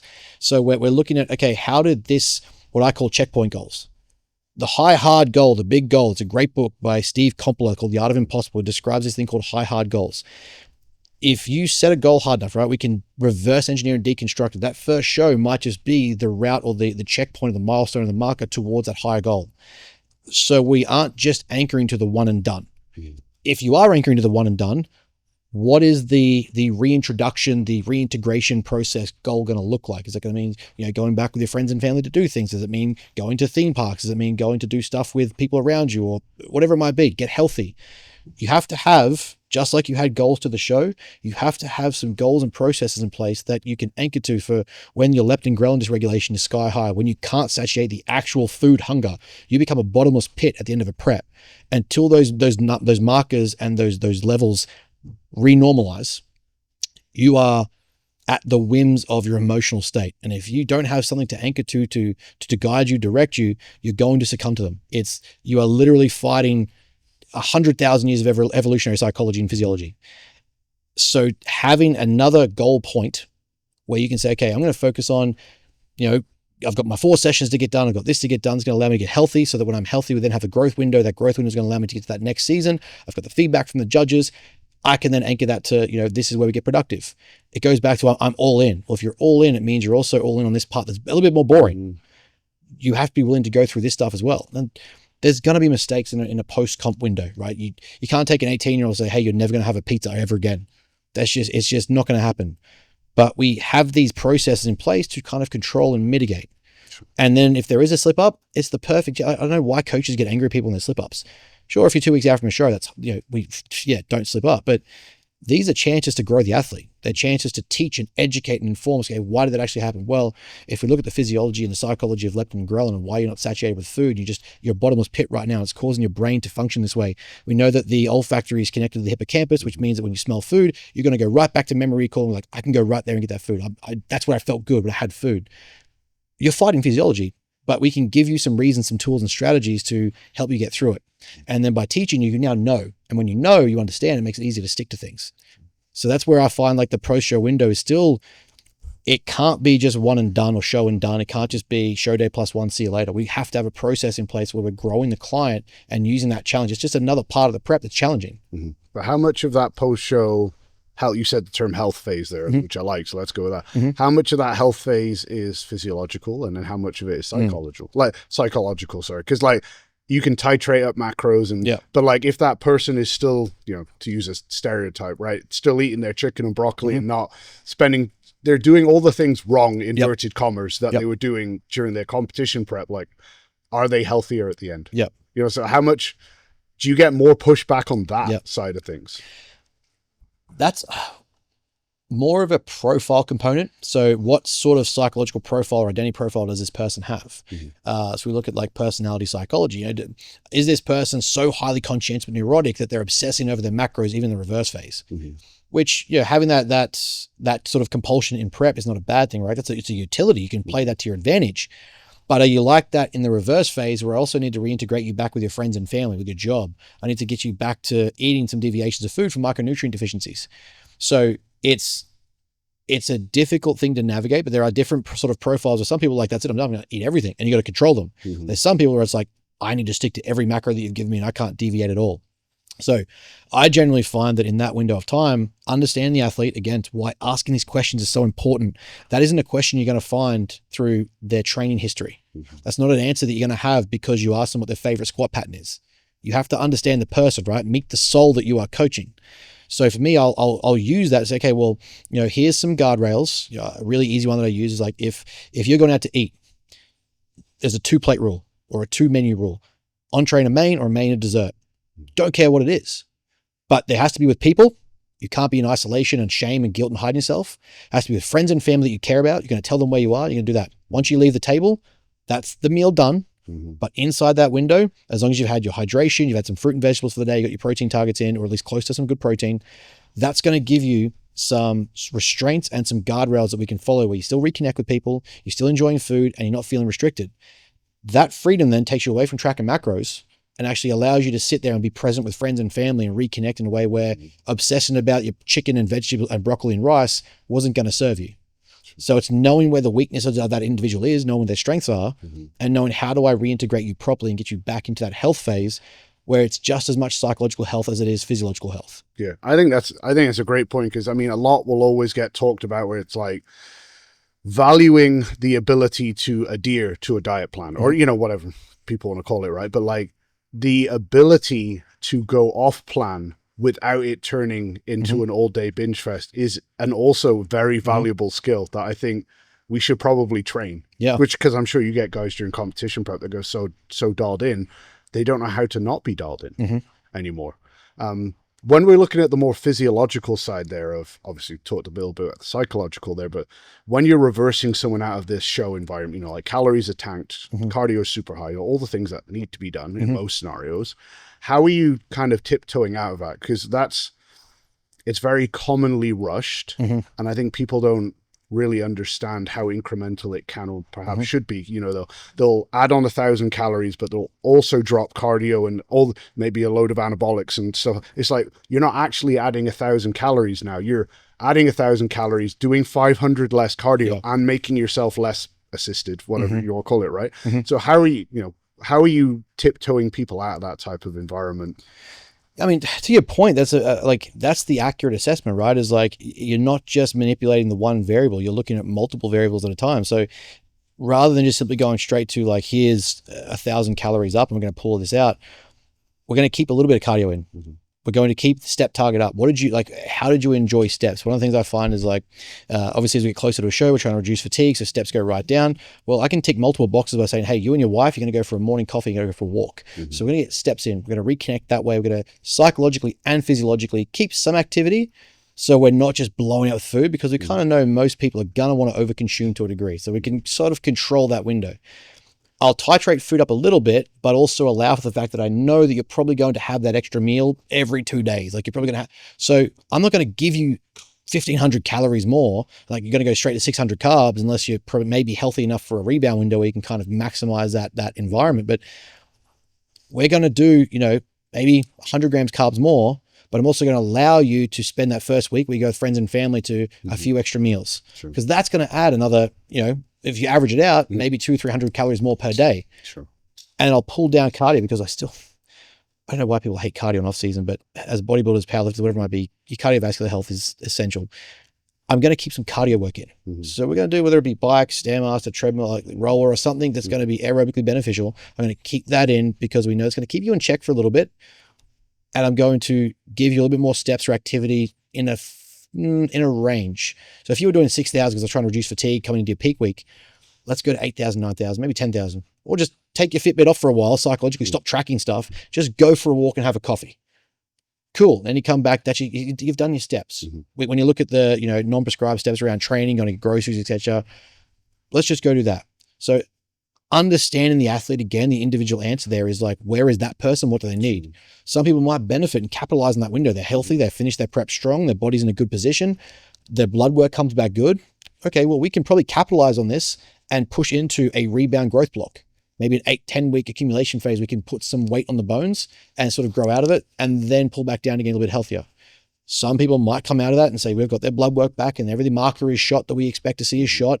Okay, we're going to spend some time putting you on your ass, getting your body healthy. And that might mean nutrient deviation. It might mean, diversify nutrient intake. It might mean less work, bring stress markers down, bring some inflammation down. So it's understanding that athlete. And I don't think anyone can have a one-stop protocol for that window of time. Dave Tate here from Elite FTS to talk to you about bands. We've been a supplier of bands for almost 2 decades now. So I've known my way around the band landscape.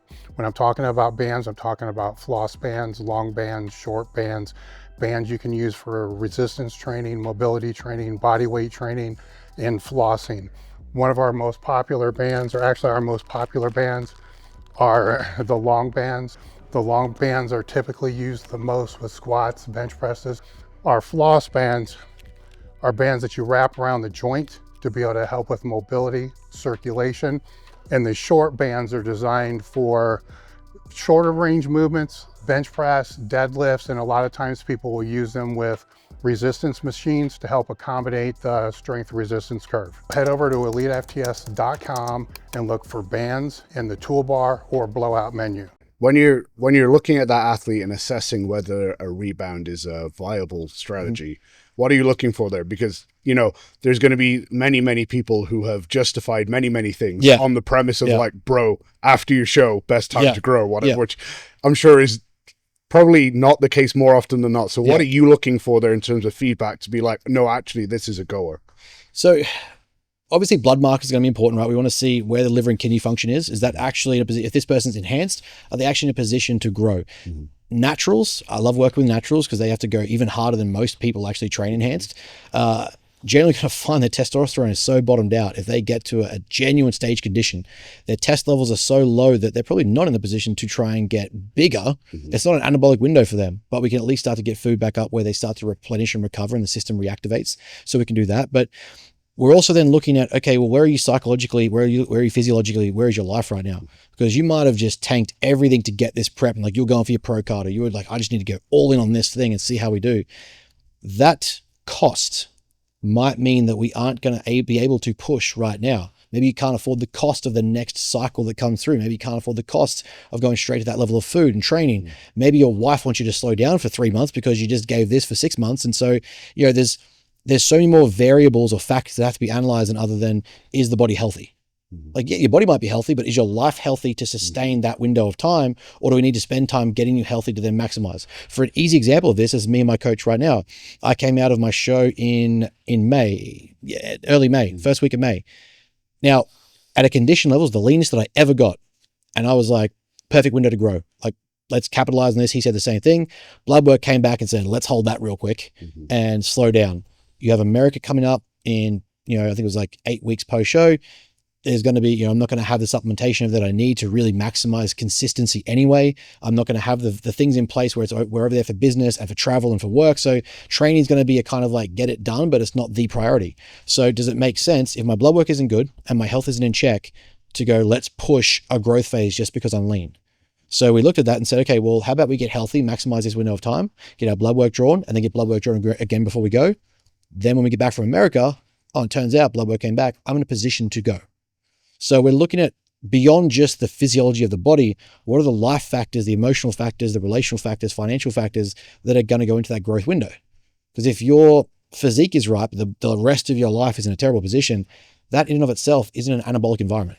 So for you with that America show, how far out was that decision made that it's good or not? Because, you know, there are going to be a lot of people who have like this show, then this show, and there's going to be a small to moderate window between them. And in their head, it's like, this is non-negotiable, right? And I'm you know, they might ignore many of these things that you're talking about here because in their head, it's a non-negotiable. So like, how close was that decision made? And what I guess would have been like the red flags primarily that you were using to make that decision? So it wasn't America's a show, sorry. So it was my last show in Australia, which was the 3rd of May. Yep.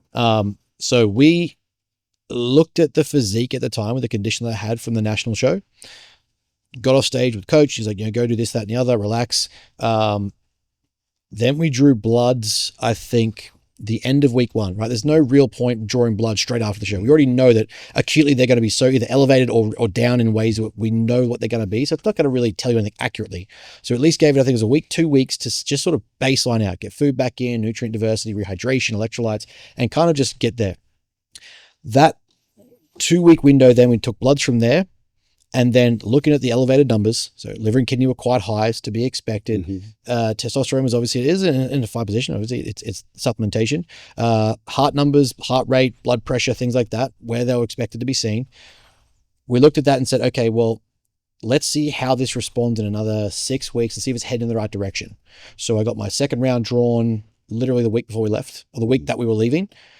By the time I got over here, coach got the bloods back, and we could see there was a genuine reduction in the elevations that we got from 2 weeks out. So we could see the body was getting healthier. So that, with injuries, niggles, and like just the psychological state of business, we're trying to get back, when you do something like a meet or a prep, right? It costs a lot. You dedicate a lot of your time. So maybe your business isn't the ultimate priority just that period of time.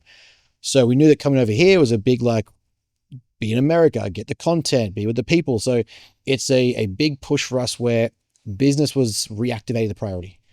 And so those factors kind of led to that decision to say, hey, psychologically, emotionally, physiologically, let's wait to the other side of the America window and see what the body is like, what the bloods are like, and what the health is like to determine that position. So it's going even just beyond the physiology, the bloods, the lipids, and saying, where is the entire environment? And is that going to be a structured window for the anabolic phase we want to achieve, the growth phase we want to achieve? Is that set up now for that to be optimized? Sure. So how far out are you planning your shows? Because if I'm listening to you correctly, it's like you're looking at this year, maybe a 2 year out, and here's when the show is going to be, then here's when America trip's going to be, because is everything based around the shows? Yeah. So I will base around the shows, and then I'll base around anchored calendar points. So if I know, we generally come, I think last time that we were here is August, but we'll generally come summer in America. So we'll know generally pretty well, that's kind of going to be a window of time we have to isolate, time block it in the calendar.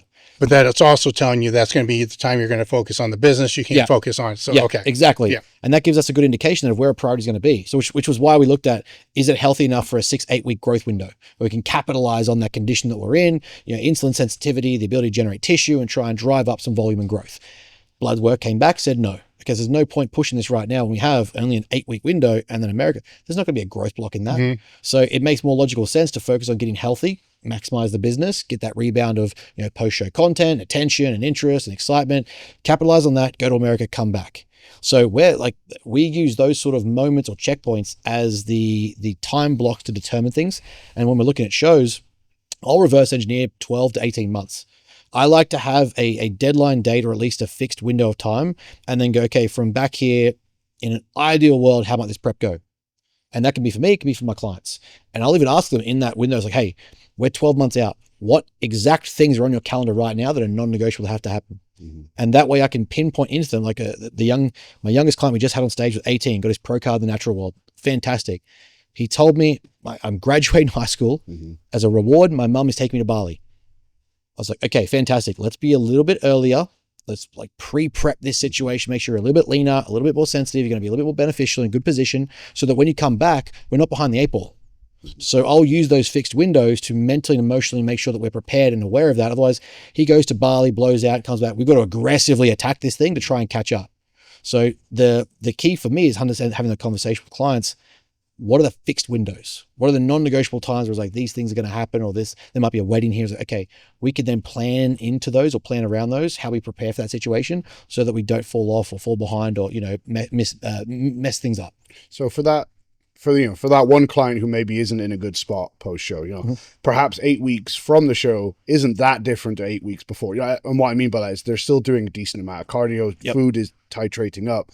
For that person then who has the opportunity to do that growth phase, well, how does the approach differ? Because I'm going to presume it's not boxes of donuts and right? So how does someone capitalize on that sensibly if they're in a position to do so? So I think the big thing there is just maximizing the variables that are most impactful. So we are going to obviously titrate food. There's going to be a quick jump in calories, but we also got to manage fatigue, right? For people who don't realize there's a fatigue debt to prepping. You don't just magically get out of this fatigue debt that you cost. I kind of give this analogy. Let's say you start the prep with $20,000 in the bank and each week is $1,000 deficient or deficit. You're deducting that every single week. So by the time we get out of prep, let's say you do a 30-week prep, a 28-week prep, you're $8,000 in the hole. So we have to manage fatigue alongside managing your increase in food.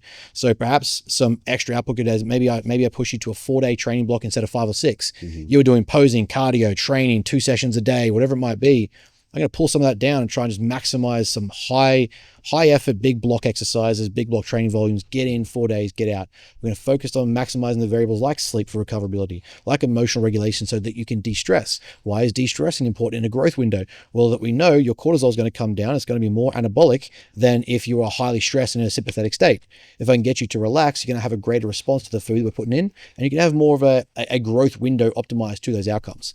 So it might not necessarily mean we're just throwing everything at the kitchen sink.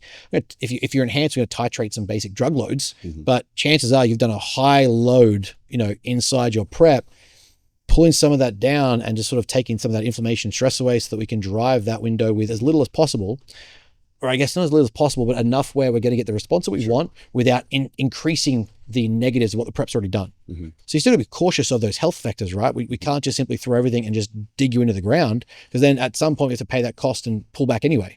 So it's trying to still maximize the blood work, the variables we've managed and assessed, and go, well, if you're still mentally driven, if you're still in an emotionally stable state where you can get after it and the body isn't paying the tax just yet, we can push some of these factors, push some of the components, pull down some of the other ones, so we're getting a fatigue reduction as we're getting a volume drive. Sure. So that's how I try to kind of look at it as a means to manage it. Yeah, sure. But it doesn't sound like it's a night and day difference. It just looks like stress in terms of training, etc., might stay a little bit higher. Food might titrate up a little bit quicker, but it's not what people think it might be in terms of capitalizing on that window, for sure. For me, yeah.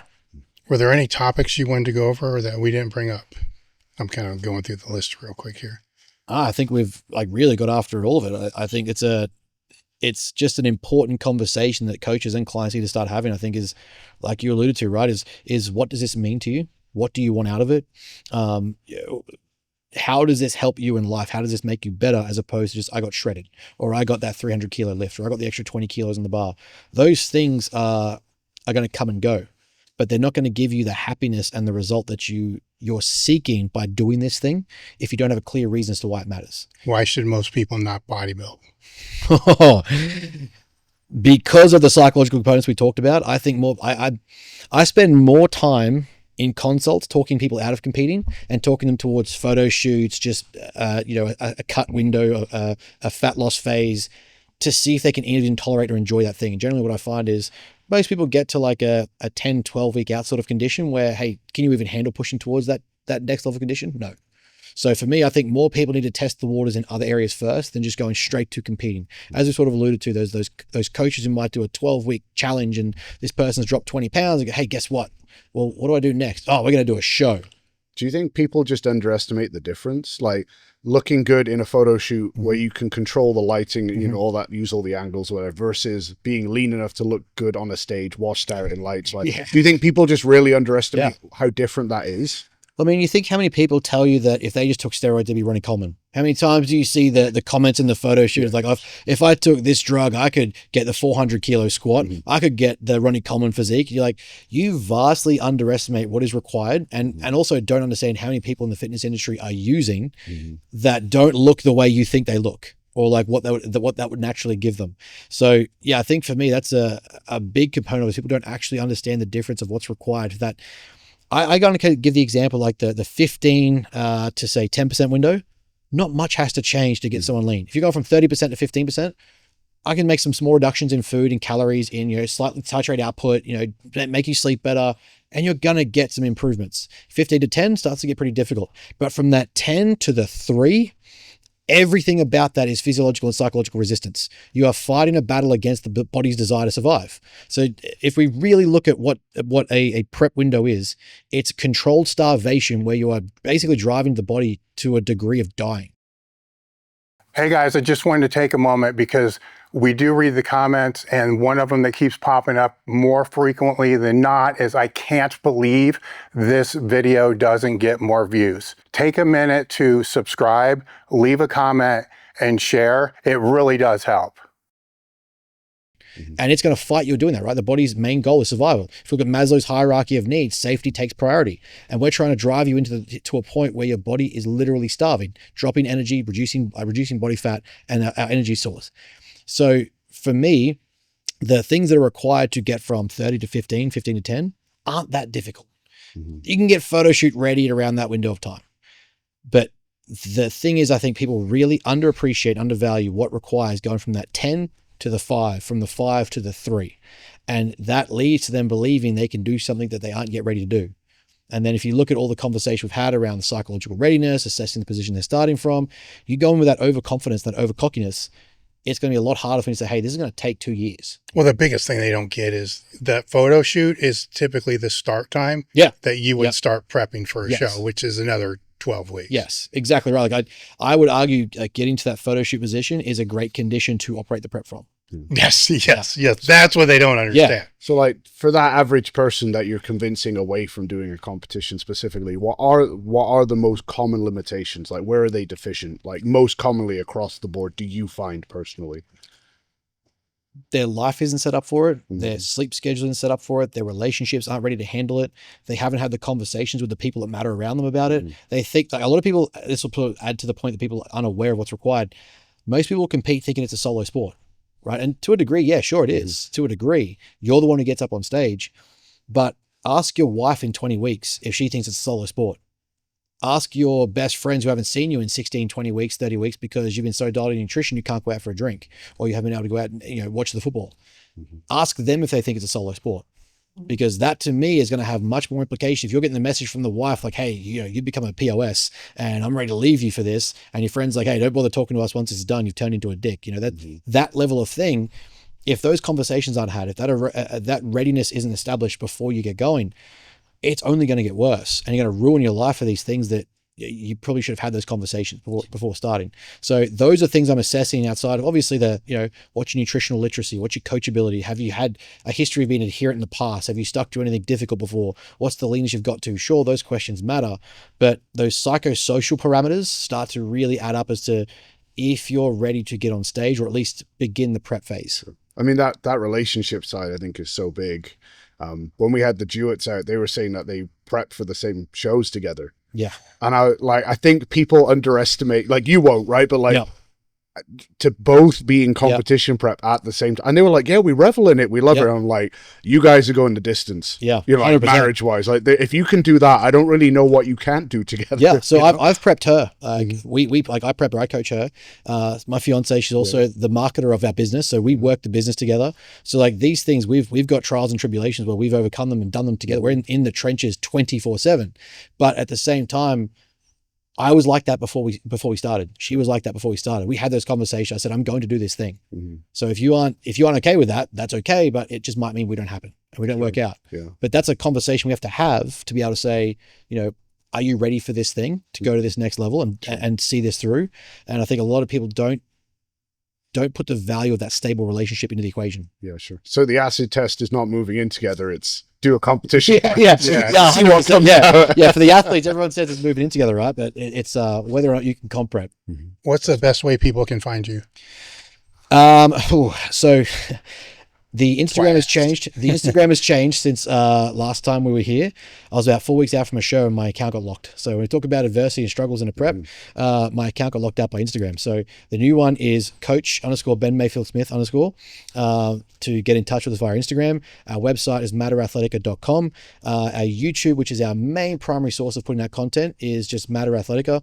And you can find our subscription list on the website, our information list, blogs, articles, etc. So multiple ways to find us. We just pump out information because again, live and give back, and that's something that we try to abide by, is make sure we provide as much information. I don't believe that I'm going to take the information with me when I'm done, so I want to leave it all here. So that's where we kind of head with it, and that's where you'll find us. All right, all the links will be in the description. I want to thank you for coming out again. Thanks for having us. I appreciate it. We're done.